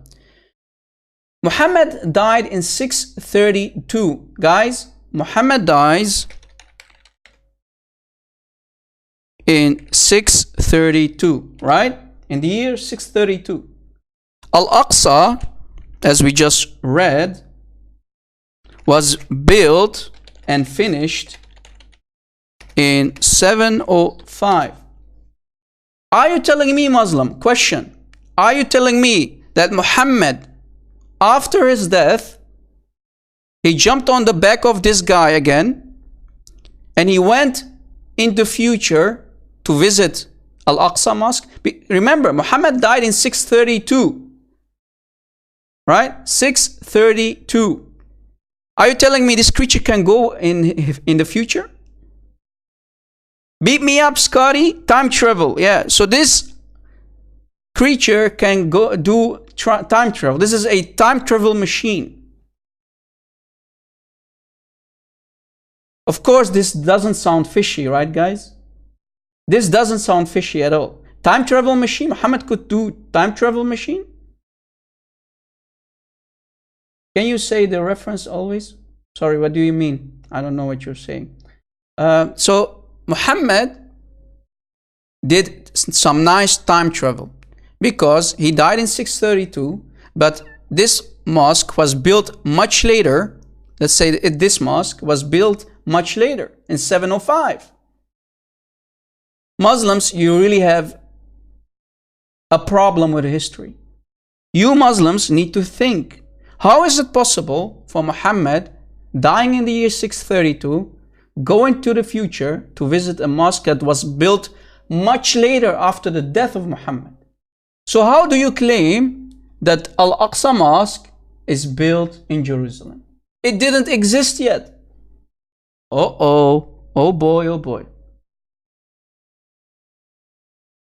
Oof, oof, oof. Right? Who has seen the miracle, Hartanto? Hartanto. Show me one Muslim who has seen this miracle except Muhammad. Right? Who has seen this miracle, guys? Our Russian friend. It's in the Quran. It's the Quran. Chapter 3, ayah 1. Sorry. Chapter 17, ayah 1. Right? It's mentioned in the Quran, guys. This is even stronger than any hadith. Muslims say we respect the book of Allah, right? This is the book of Allah. So the book of Allah, the Quran mentions this event, right? On the back of this creature. So the Quran is even, in Islam, the Quran is even stronger than the hadith. So history, guys, history, take notes, is Islam's worst nightmare. Yes, you heard it correctly. History is Islam's worst nightmare. Use this in your debates with Muslims, guys. Take notes, please. I think, guys, Muhammad had a DeLorean, right? Anyone seen the movie Back in the Future? Wonderful movie. You know? I think Muhammad owned a DeLorean. He went back in the future. Right? He went from 632 to 705. Beat me up, Scotty. Oh no, wait, that's a different movie. Right? Marty McMahon. You're killing me along in the subject. You're killing me, bro. You're killing me, bro. Oh, man.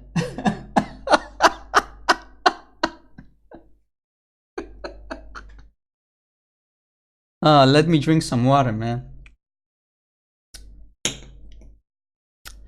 Back to the Future by Muhammad. Right? So Muhammad owned a time travel machine and he went from 632 to 705 to visit Al-Aqsa Mosque. Right? So, as we showed you, that was in part number 1 basically. We just proved to you from part number 1. This is basically the Al-Aqsa Mosque, guys. This is Dome of the Rock. Right? This is Dome of the Rock. Like I said, Al-Malik, Caliph Al-Malik, put the name of Muhammad here on the walls of the Dome of the Rock. We never heard of the name Muhammad before we saw it here on this Dome of the Rock. Right? So this mosque was built basically in the time of Al-Malik, right? Al-Malik and his son finished this mosque. This is Al-Aqsa Mosque, right? This was finished in 705 and Muhammad died in 632. So Muhammad took the DeLorean and he went back to the future to visit this mosque. From Masjid al-Haram, back in the future, all the way to the future to Al-Aqsa Mosque. Right? Yes, we never heard of Muhammad before. The name of Muhammad before we found it on the walls of this mosque. Right?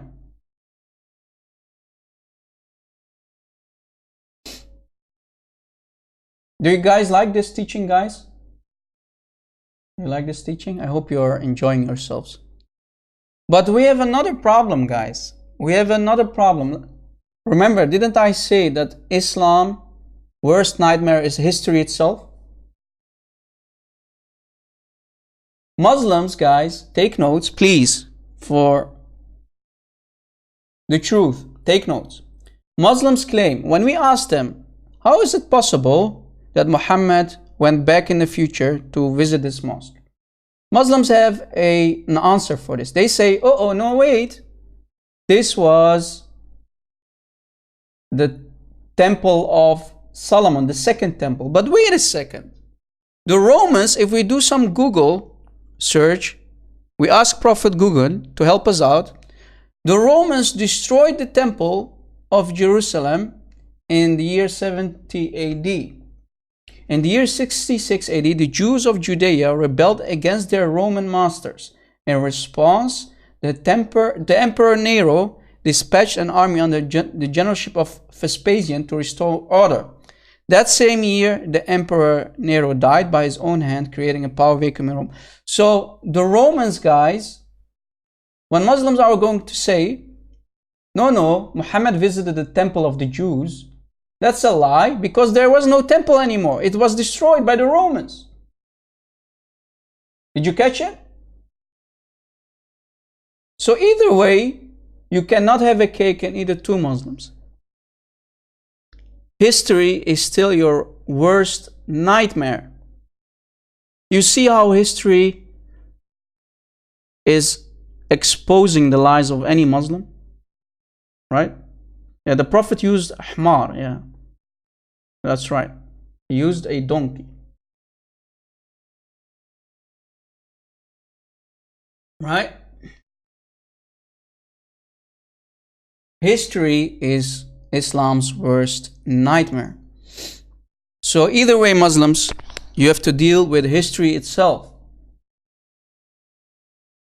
And to make it even more worse, guys, there's a book called Kitab al-Maghazi by al-Waqidi. Al-Waqidi is a very famous historian and Muslim historian. He became also a judge, right? In his book, in Kitab al-Maghazi, guys, this is a very well-known book. Okay, you can buy it on Amazon. It's called the Book of the Raids in Arabic. Let me type it in the text. Al-Waqidi, his book called Kitab al-Maghazi. Okay?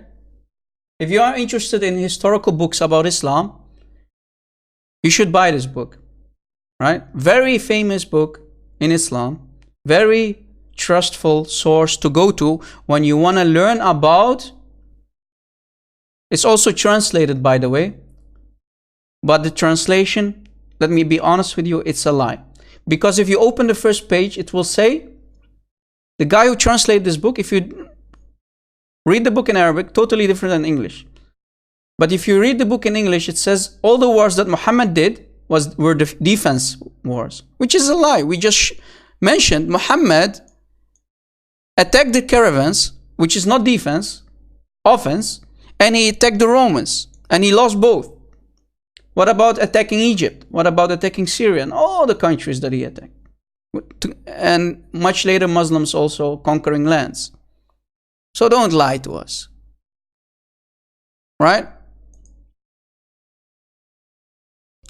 So this book is describing the wars of Muhammad. Okay?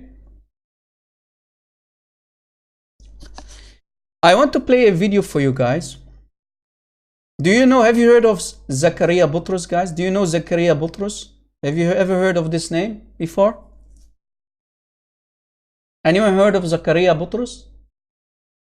Zakaria Butros, guys, is a Coptic priest who used to sit like me on Paltalk debating Muslims and Imams. Right? He is a Coptic Christian priest who used to sit on the Paltalk panel like me, like Christian Prince, like many debaters, old school debaters. Now he owns his own TV channel. Now Zakaria Butros is a Christian, my friend, not Zakaria Naik. What's wrong with you, man? No. Yeah, Zakaria Butros, I'm going to play a video for him. And I also edited this video. And it's one of my lessons, actually. So let me play the video, guys. I have talked about the relocation of Al-Aqsa Mosque. Now, guys, basically in the third part, we are going to show you what the real location of Al-Aqsa Mosque is, guys. Right? the real location of this. This is much later, bro, right? Muslims, and in this case, Caliph al-Malik that we mentioned earlier, he named this new mosque that he built after the death of Muhammad Al-Aqsa. But the real Aqsa mosque that existed in the time of Muhammad is not this mosque, right? And we're going to prove it to you. And in the video that I'm going to play for you, Zakaria Butros is mentioning this book. This is a very, very authentic book when it comes to history, right? Very authentic. So let me play the video, guys. Enjoy the video. I found a very interesting video in the Arabic section of YouTube from our dear friend Zakaria Butros, who is a Coptic priest. Muslims put a 60 million bounty on his head if you capture him as a Muslim and cut off his head, and you present his head on a silver platter to the Islamic world, you will get $60 million. Yes, you heard it correctly. So let us see what our dear Coptic priest Zakaria Butros is going to teach us today. Let me translate what he's saying during the video. أكشف عن هذه المفاجأة اليوم من واقع كتب التراث الإسلامية التي تؤكد بأنه كان بالجزيرة العربية. So he's saying, today I'm going to uncover the deep hidden secret about the secret location of the real Al-Aqsa Mosque in a area which is in the basically nowadays Saudi Arabia, in a area between Medina and Mecca, and not Jerusalem as the Muslims have claimed for the last 1400 years. No, the real location of Al-Aqsa Mosque is between Medina and Mecca. مسجد يعرف باسم المسجد الأقصى في منطقة الجعرانة. Al-Aqsa Mosque in the area called Al-Ju'rana, which is very close to Mecca and Medina. ما بين مكة والمدينة. وجاء هذا في كتاب المغازي للواقدي. He found this deep hidden secret in the very famous book of the early scholar Al-Waqidi in his book Kitab Al-Maghazi. He is a scholar who died in the year 207 after Hijrah, after the migration of the Prophet of Islam from Mecca to Medina. Let us continue the video. وده توفى في القرن الثالث في بدايته الهجري سنة 207. يقول on this page 958 it says, انتهى رسول الله إلى الجعرانة. So the Prophet of Islam went to Al-Ju'rana ليلة الخميس. On Thursday night. فأقام بالجعرانة 13. So he stayed in the area Al-Ju'rana for 30 days. Guys, in this video I misspoke. I said 30 days. I meant to say 13 days, right? 13. It's 13, okay? I made one small mistake. But let us continue. فلما أراد الانصراف إلى المدينة.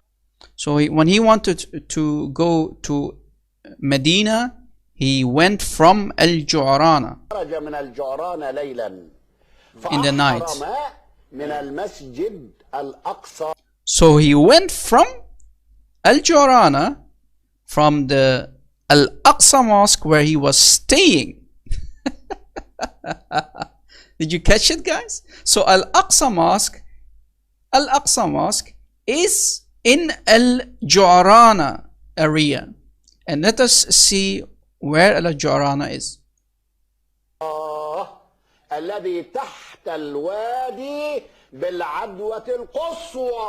It's in the valley called Al-Adwat Al-Quswa. Al-Ju'rana is in the valley which is called Al-Adwat Al-Quswa.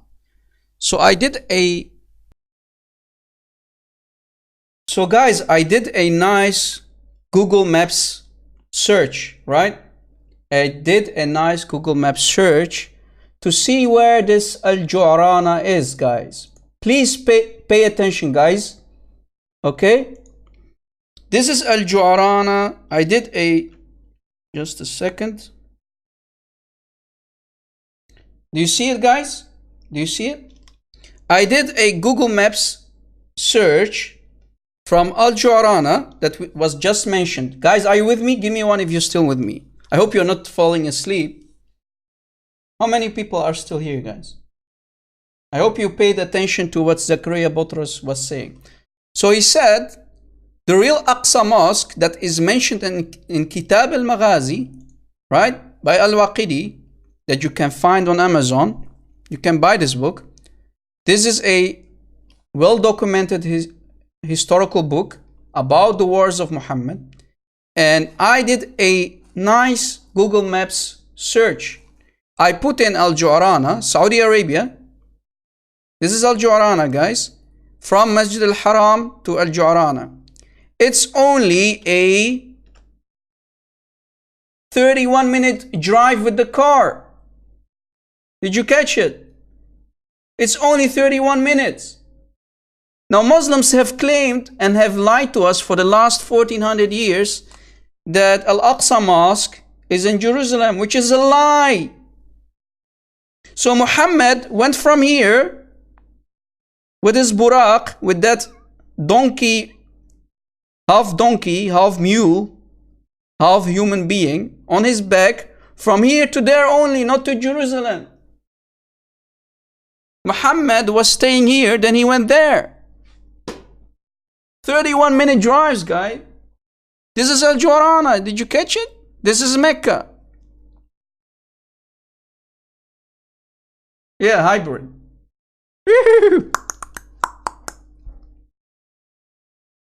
You see how easy it is to expose the lies of Muslims? Muslims have always lied that Al-Aqsa Mosque is in Jerusalem. They actually conquered Mecca after the death of Muhammad. They conquered Jerusalem, right?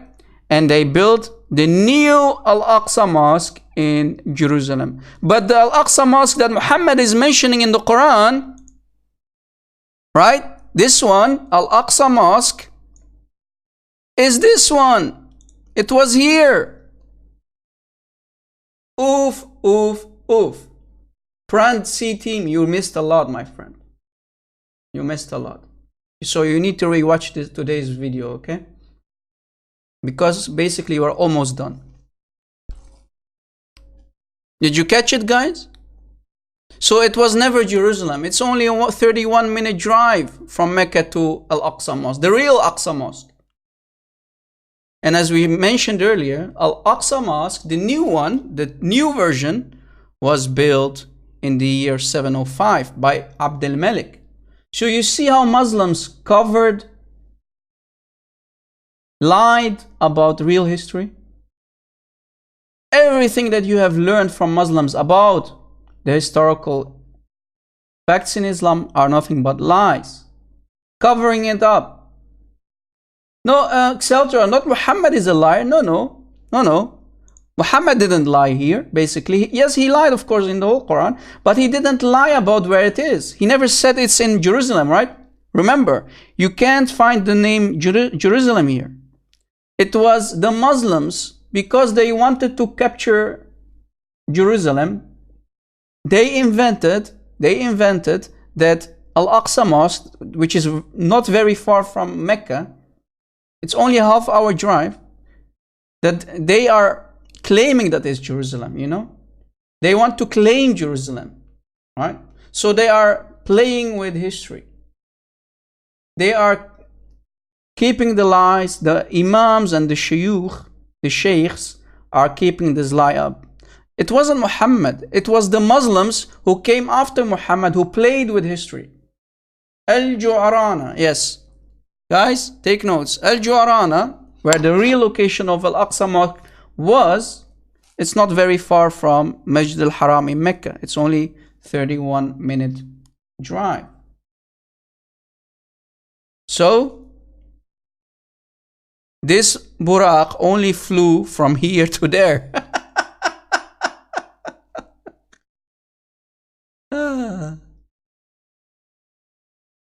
Oh boy, oh boy. So the DeLorean, guys, of Muhammad in the form of Al-Buraq did not go back in the future. No, no, no.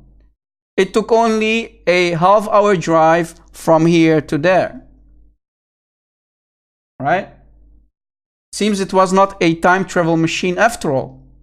That's the conclusion that we can make. It wasn't a time travel machine, guys. Muhammad just went for a walk. Yeah, no, of course there are no witnesses, no eyewitnesses. No one saw this event happening. But what we do know is that in Kitab al-Maghazi, guys, in this book, we know where the real location of the first Al-Aqsa Mosque was. Now, there are some Muslims, guys, there are some Muslims who are going to say, we don't trust Al-Waqidi. Now I'm going to expose those liars, guys. We are going to expose the liars who call Al-Waqidi a liar, right? Yeah, it's da'if, right? You will say it's da'if. No, no, no, Habib, it's not da'if. This Al-Waqidi was a well-known and famous judge and historian. I went to this website, guys. I went to this website. Look what this website is. This is not my website. This is a Muslim website defending Al-Waqidi and the lies about Al-Waqidi. Pay attention. Let me give you the link. Let me give you the link. Save it, bookmark it. So whenever a Muslim going to lie and say Al-Waqidi is not to be trusted, we're going to expose them and their lies. You know, Muslims always say, yeah, there's always differ in opinion. Some scholars say this, some scholars say that. Well, that's not my problem, right? These are not my scholars. These are your scholars. You are enjoying that? That's good to hear, Nicole. We appreciate it, right? So if we're going to see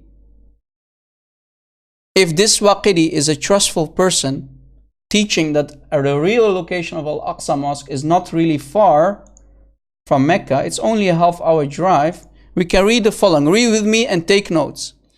Al-Waqidi may have been criticized for his work in the field of hadith. So his hadith, guys, pay attention, take notes.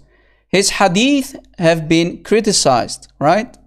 But as far as history, his history books, this book, his history books is concerned, scholars have graded Waqidi extremely thiqa, very trustful.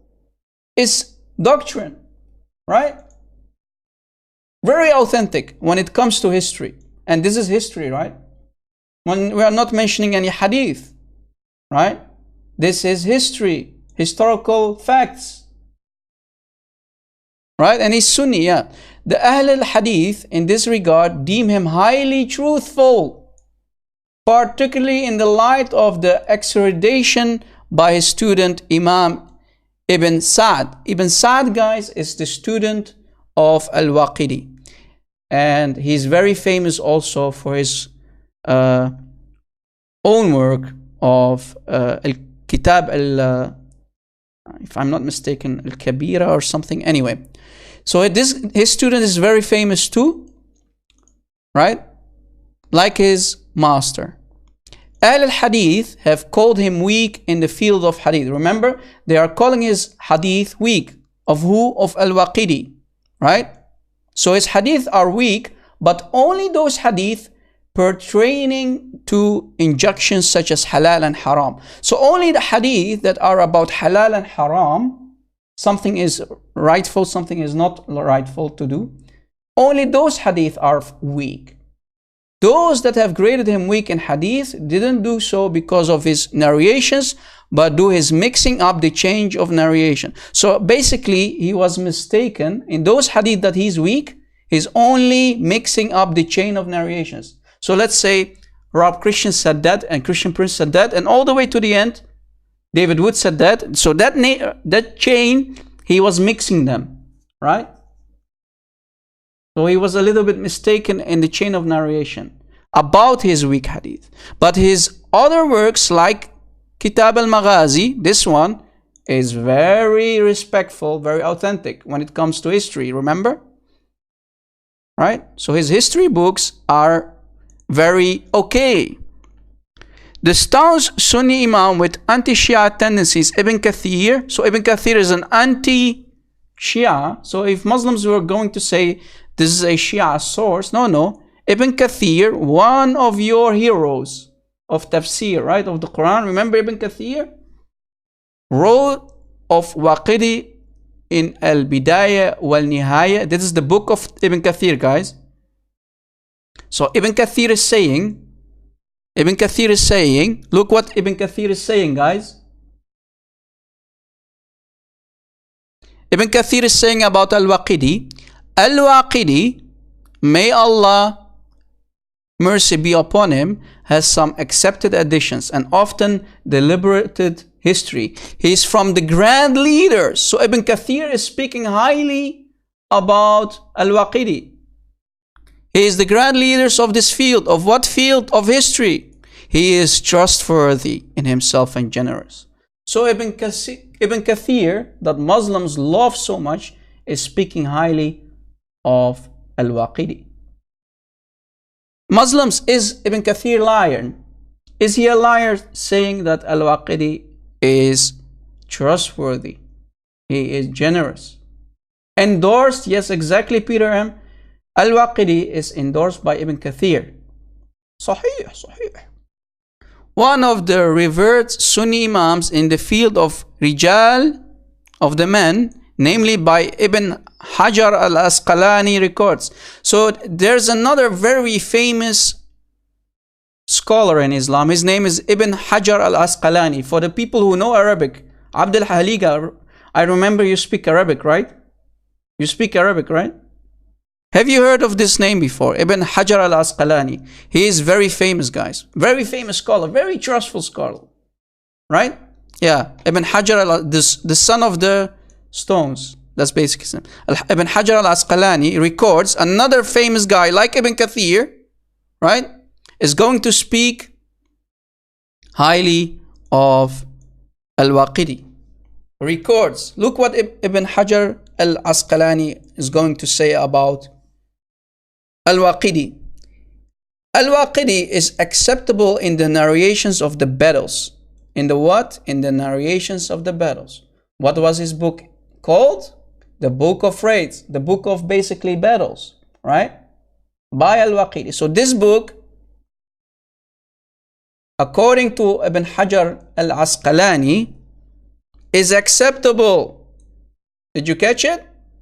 According to our, so Ibn Hajar al-Asqalani continues saying, according to our companions, and Allah knows best. Allahu A'lam. They will always end with Allahu A'lam. Right? In his book, Talkhis al-Habr, volume 7, page 57.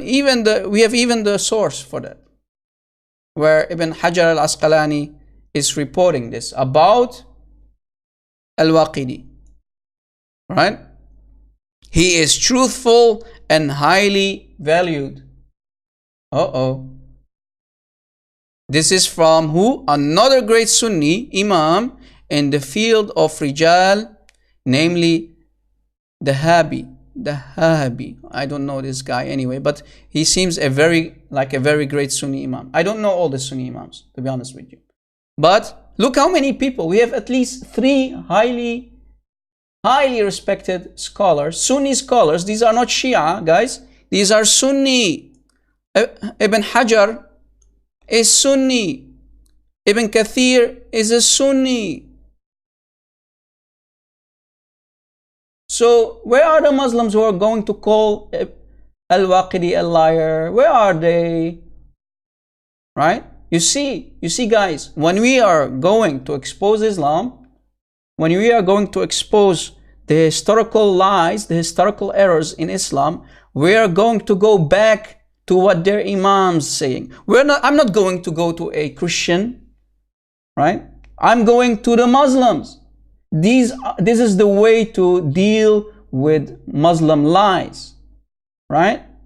But what do Muslims do, guys? Muslims will go to an anti-Islamic Christian website, right? Anti-Christian Islamic website. They will try to learn about the Bible.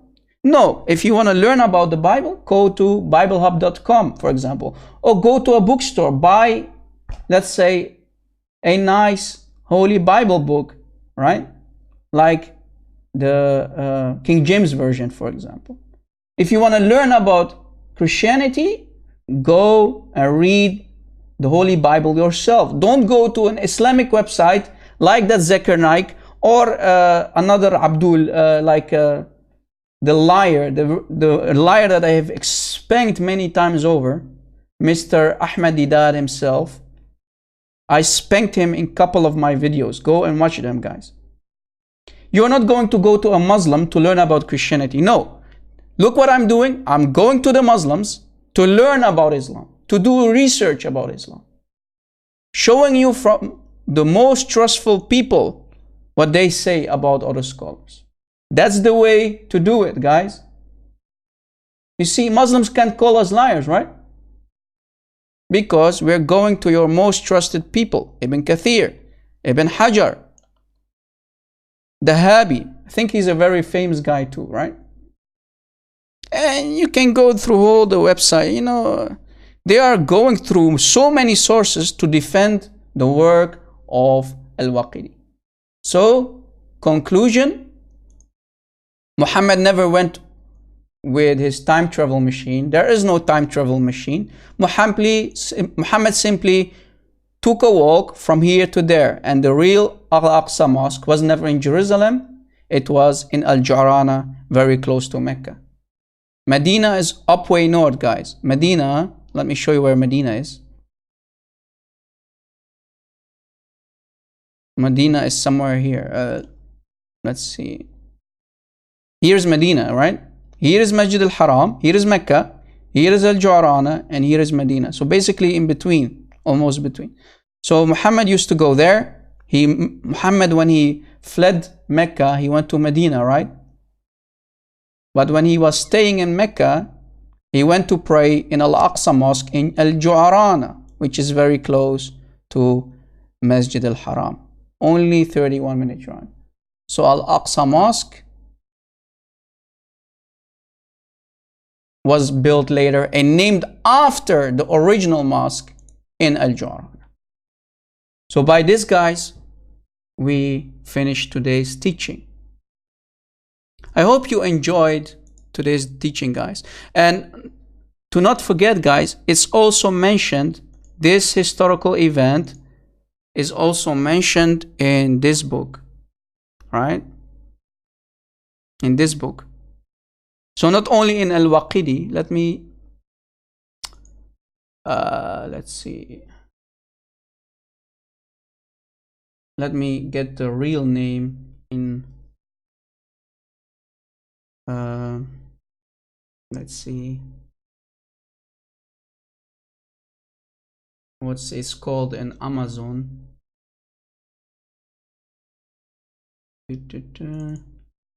It's called Subal. Let me copy the name for you if you are interested in also this book.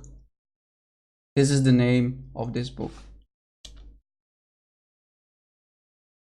Sibal al-Huda al-Rashad. Okay, so that same event that we just showed you, Zakaria Butros talking about it, that's very close to Mecca. You can also find it in this book. So not only Al-Waqidi mentioning it, this is a very respectful book too, mentioning that Al-Aqsa Mosque is very close to Mecca, right? Do we have any Muslims Let me open up my Skype, guys. I hope we have Muslims who have the knowledge and the courage to refute my today's teaching. Do we have any Muslim? I mean, we are live for at least 2 hours now. I hope there are Muslims watching who think have the knowledge and the courage to call me and refute me. Any Muslim? We have only one dislike. That means the Muslims are enjoying our today's live show, guys. Don't you think? They are convinced. I hope we have a lot of ex-Muslims after today's live show. Any Muslim who can stay on topic and refute me. Any Ustaz. Guys, did you like today's topic? Did you like it? Yeah, my Skype ID is the Arab Christian. Do we have any Muslim? I think about doing more such teachings about historical facts, guys, that we can expose historical lies and errors, right?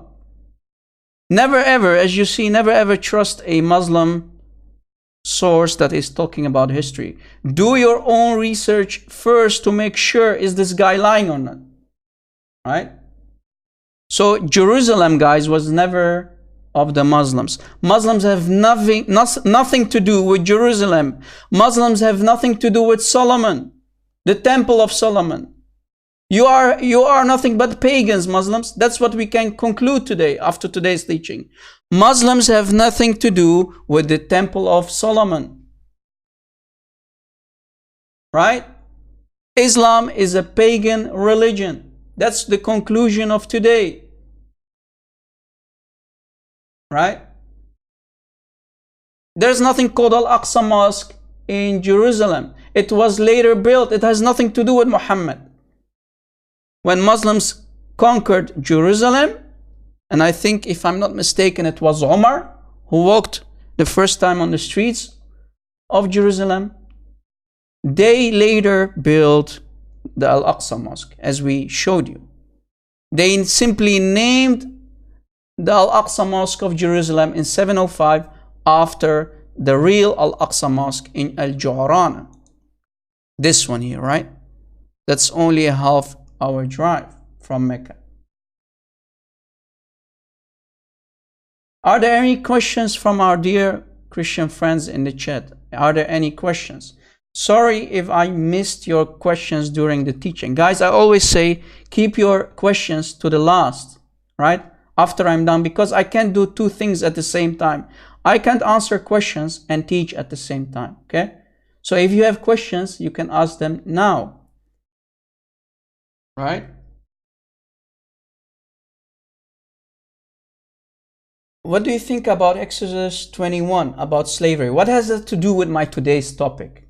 I mean, come on, man.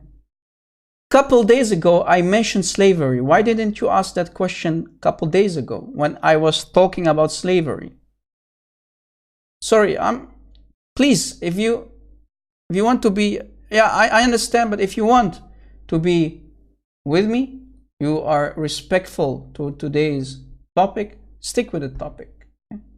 Okay, so if you are interested, go back, okay?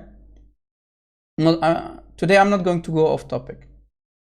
Any Muslim, any Ustaz, does the original Al-Aqsa Mosque still exist? I don't know. I never went to Saudi Arabia. I have no clue. I think in every area, guys, in every area, you have a mosque. So I think there is a mosque there called Al-Aqsa, yeah. Not sure. I never... Did you go to Mecca? I didn't. I'm not allowed to enter Mecca. They will kill me, man.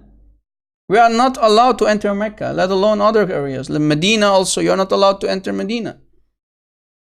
So I have no clue. What should I do in Mecca or Medina, man? So I have no clue, to be honest with you. I don't care. I'm only here to expose the lies of Muslims. I'm here to expose the lies of Muhammad. I'm here to expose Islam. Right? So yeah, there are other mosques with the same name, as we mentioned. There's the original mosque was in the time of Muhammad, called Al-Aqsa Mosque, was here, right? As we mentioned in today's teaching. No, you're not allowed to take pictures inside in Masjid al-Haram, basically. If you are in the Kaaba, especially sometimes they allow people to enter the Kaaba, or the security guys or whatever, you're not allowed to take pictures there. It's highly forbidden, but sometimes they do in secret, right? Did Mecca exist back then? When, Christian Guardian? When is when? Then? When? What time do you mean? Before Muhammad or after Muhammad?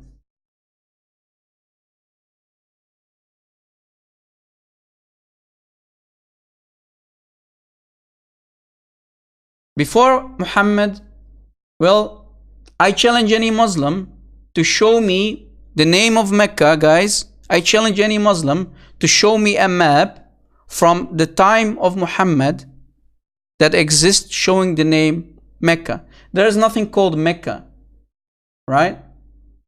We didn't find the name Mecca or Muhammad before the Dome of the Rock. I mentioned this during today's teaching, right, guys? Mecca didn't exist. There is no map. There is no historical map that shows the name Mecca.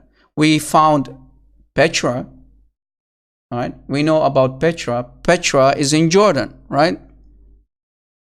If we go to Petra, let's see. We believe, and if you did watch, guys, if you watched Dan Gibson, have anyone watched Dan Gibson's work, guys? Oh, it's very far. Look, let me zoom it out. So, the early mosques, guys, Dan Gibson, have you ever heard of Dan Gibson? Dan Gibson used a GPS system that is military grade, guys. Yeah, Tom Holland, yes, that's a nice, really amazing documentary also. Dan Gibson, guys, used military grade GPS equipment. He went to the oldest mosques, the oldest mosque that there is. He could not go to this one because he's not allowed to enter Mecca, right? But basically, he was also not allowed to enter Medina as a Christian or non-Muslim, right? So he went to the oldest mosque that he could find on earth. I kid you not. He went to China. There's a very old mosque in China.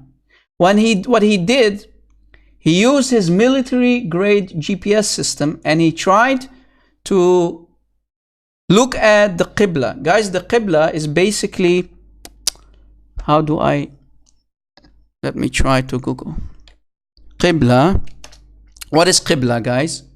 Qibla is basically, if you are in the mosque, it's basically the point where you sit. Let me try to explain to you. The Qibla is the direction that should be faced when a Muslim prays.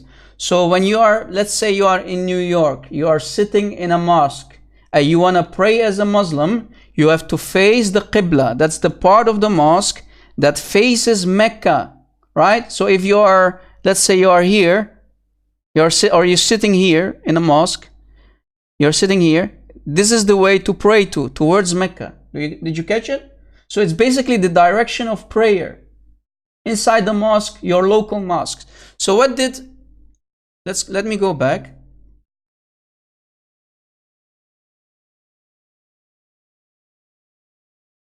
So what did Dan Gibson do, guys? So let's say he was in China, in one of the oldest mosques. I think it's built in the year 600 something, right? 691, much later than the death of Muhammad. But it's one of the oldest mosques. So let's say this is China. The mosque is here, right? Dan Gibson is here, guys. He's in China. He's using his military grade GPS system and he's pointing from the Qibla, the direction of prayer, to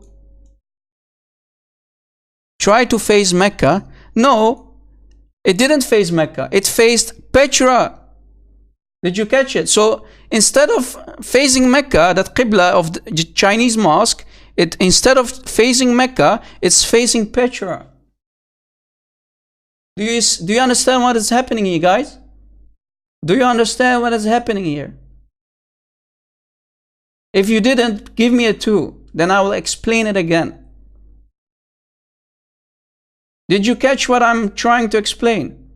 So Dan Gibson, with his military grade GPS system, it is not pointing the Qibla, the direction of prayer of that early mosque, is not facing Mecca here, it's facing Petra.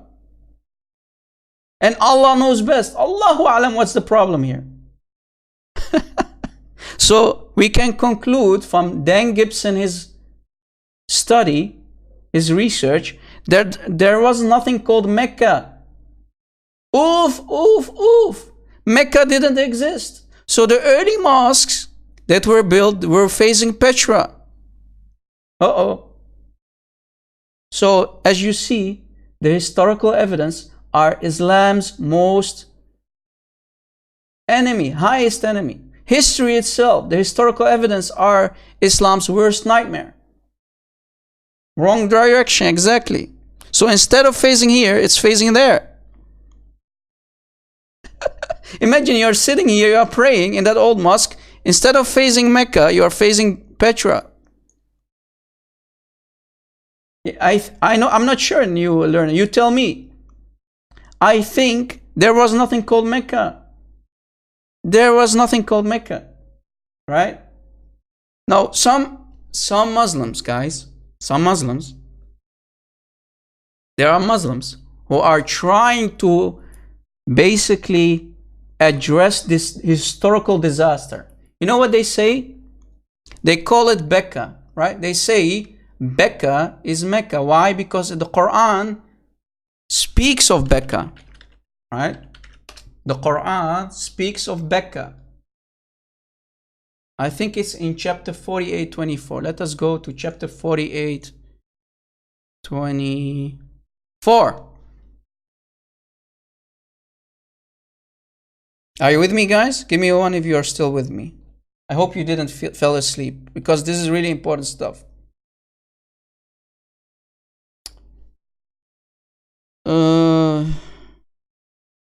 Is this the right ayah or not?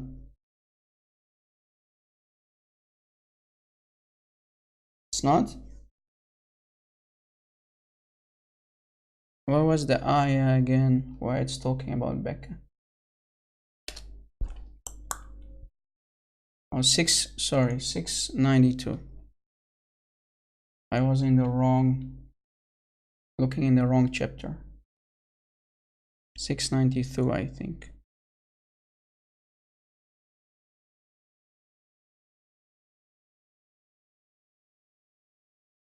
Why is it not giving me the right one?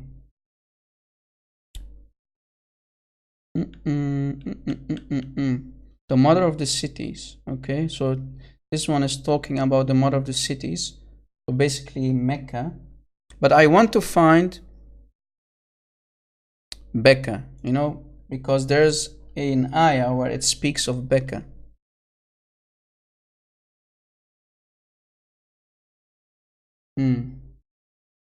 Well, anyway, there's an ayah in the Quran. I can't find it at the moment. But they say that Becca, guys, that Becca is the same Becca that is mentioned in the Holy Bible. But the Holy Bible, guys, the Holy Bible says that it's a place with water. It's a place where olive trees are grown. Olive trees, remember? Olive trees. Now, where do olive trees grow? Guys?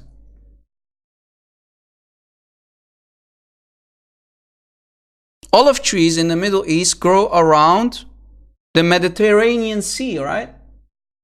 Let's say Italy,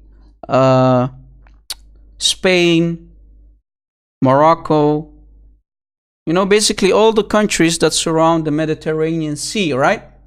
Did you catch it? But Mecca is in the desert. 396? Didn't I just check 396? Maybe not. Let's see. 90. Well, here. So this is a Foster. I was looking at the translation, guys, not the Arabic. You see these liars, man?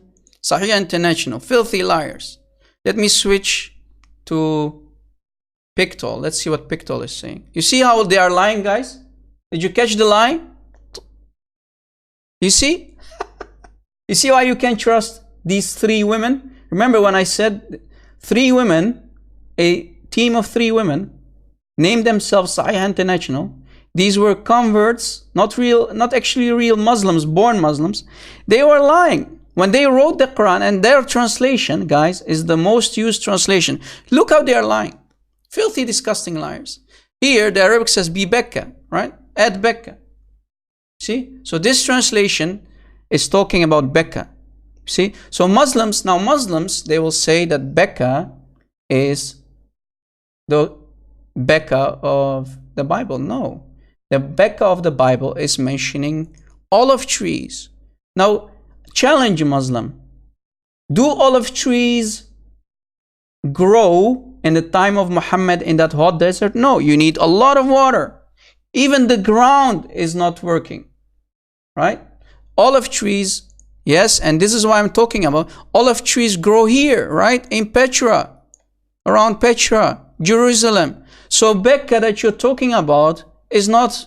So here Muhammad, guys, when he's talking about Becca, it's not Mecca. Becca is in around Jerusalem, Jordan, here somewhere it's Becca, right? So the real Becca is here, around, this is the Mediterranean Sea, right, guys? Do you see it? This is the Mediterranean Sea.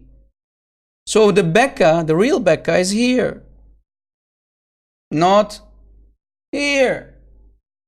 Liars? You see how easy it is, guys? You see how easy it is to expose liars? You see how easy it is to expose the Quran? Lies. Disasters on top of disasters. Alright? Uh-oh. Yeah. Peter M., you're correct. Quran is peeped, yeah. It's crude. Becca is in Lebanon. Someone is saying Becca is in Lebanon. Yeah, maybe. I don't know. Let's see. Becca, Lebanon. Becca Valley. Oh, okay. Look at that. Ooh.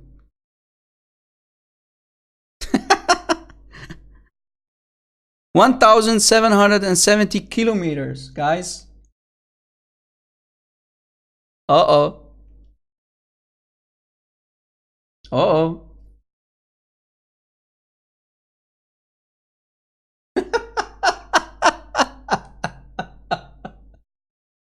Oh, man.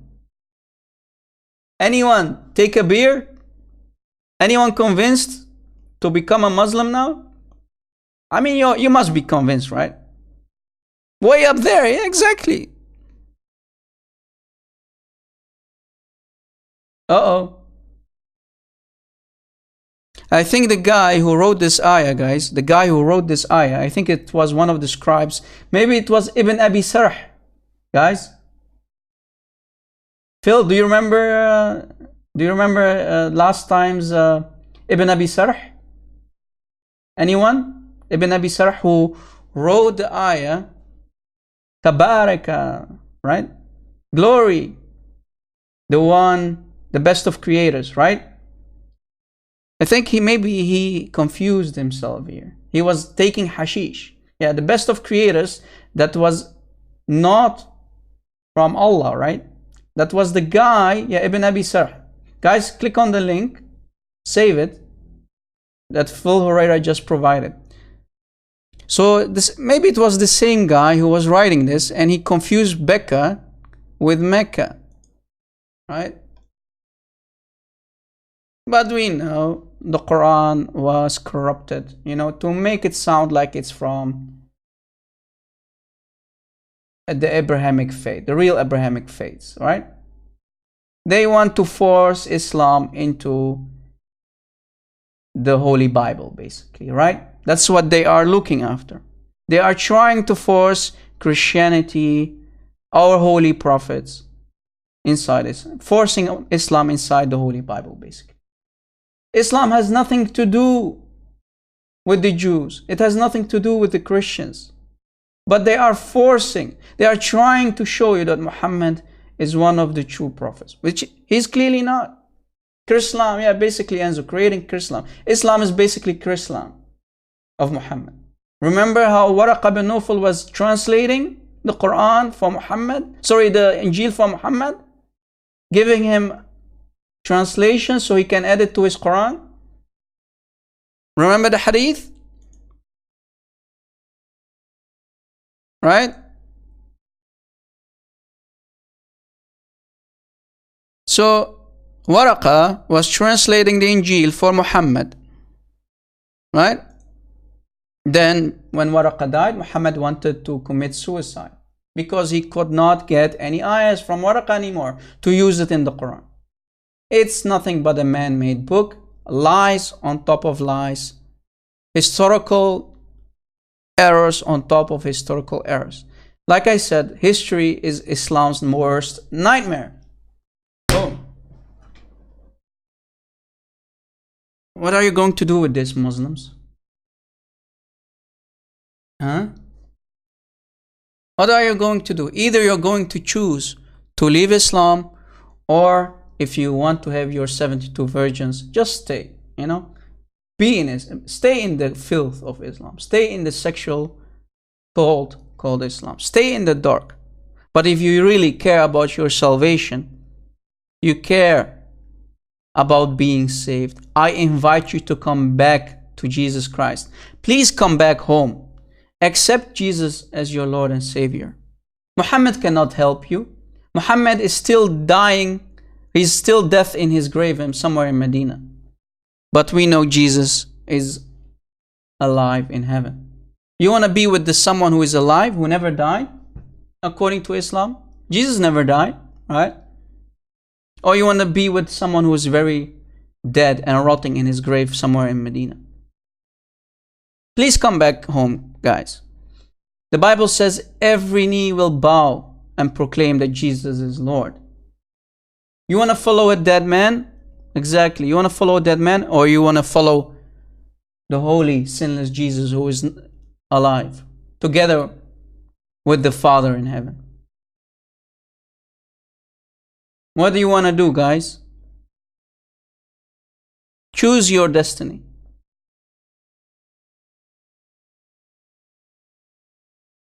Yeah, by the way, guys, I tried to call our brother Christian Prince that other day when he was talking about chapter 4. Let me go to the ayah. He was mentioning, I was watching. Sometimes, guys, like you, I also go and try to watch and support our dear friend Christian Prince. I know he's one of my dear friends to heart, right? I used to sit with him on Paul Talk. We used to have a lot of fun together. So he was talking about chapter 157 from chapter 4. Sorry, chapter 4, ayah 157. Let me go to that ayah. He was mentioning this ayah, guys. Remember? It's basically talking about the crucifixion of Jesus Christ, right? Remember when Christian Prince was explaining this ayah to you guys? Remember? Christian Prince was saying the following.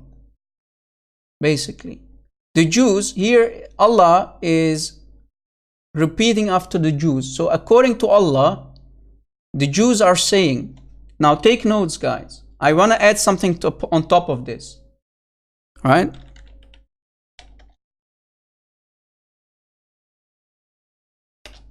The Jews are saying, we slew the Messiah, right? That's what they are saying. We slew the Messiah. Now, question Muslims. Can you show me in the history of all the Jews, can you show me a Jew who said, a famous Jew who said, we slew the Messiah? How is it possible for them to slew the Messiah while they are still waiting for the Messiah? So how can any Jew make this claim? That's not possible. They are still waiting for him, right? Yes, the Jews wanted Jesus dead, right? There's nothing called Jesus, by the way. It's Isa, but anyway. So how is it possible for a Jew to make such a claim while they are still waiting? How can you kill someone who did not come for them yet, right? This is stupidity. Exactly, Peter. Uh-oh. Oh boy, oh boy. Oof, oof, oof.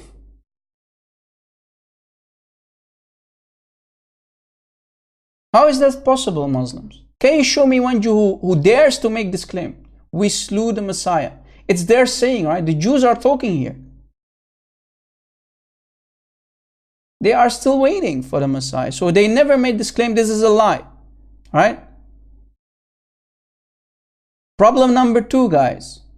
According to the Quran here, in this same ayah, it says, they slew him not, nor crucified him. Wait a second. Problem number 2. So this was the problem number 1. We just showed you the lie about the Jews. Muhammad here is lying about the Jews. The Jews never said we slew the Messiah. Yes, they wanted Jesus dead, but they never accepted Jesus to be their Messiah, right? Only the Jews who became Christians, right? But the Jews who stayed ignorant, especially the Jewish Sanhedrin leaders, they never accepted Jesus to be the Messiah. So they will never ever make this claim. So that's problem number 1. Problem number 2, the Jews didn't have the authority to put anyone on the cross. It was the Romans, right? Pay attention, guys. Who crucified Jesus? The Romans. So here it says, they slew him not, nor crucified him. Wait a second. Show me one Jew in the whole history of Jews who crucified people. It was a Roman punishment, right, guys?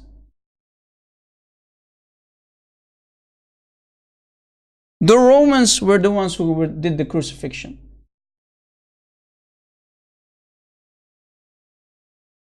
Yeah, exactly, Andrew Martin. So you see, Allah, or in this case Muhammad, we know it's Muhammad, he is lying about the Jews, and he is lying again for the second time about the Jews. The Jews never crucified Jesus. Jews went to the Romans, right? They went to the Romans because they wanted Jesus to be crucified. But the Jews never crucified anyone. And problem number 3, it says they slew him not, they killed him not, and nor crucified him. Question to the audience. Question to the audience. When, let's say, the Romans here killed people, right? They put them on the cross. Question. Did the Romans first kill people? Did they first kill people and then crucify them? Or did they crucify people and because it's really a horrendous suffering, then they died? Do you understand what I'm asking, guys? So according to this ayah, people died, and when they died, then they crucified them. Do you see the problem? They killed him not. They killed him not. وَمَا قَتَلُوهُ وَمَا صَلَبُوهُ وَمَا قَتَلُوهُ وَمَا صَلَبُوهُ. They killed him not, and they did not crucify him. Oh, CP is on? Okay. Guys, I hope you enjoyed today's teaching. I don't want to be much longer here because I respect our brother in Christ, Christian Prince. So go to him, go enjoy his teaching. Thank you for watching, guys. God bless you. Thank you for supporting our work. See you next time. God bless. Jesus is Lord and Islam is nothing but a fake satanic cult. See you next time, guys. God bless.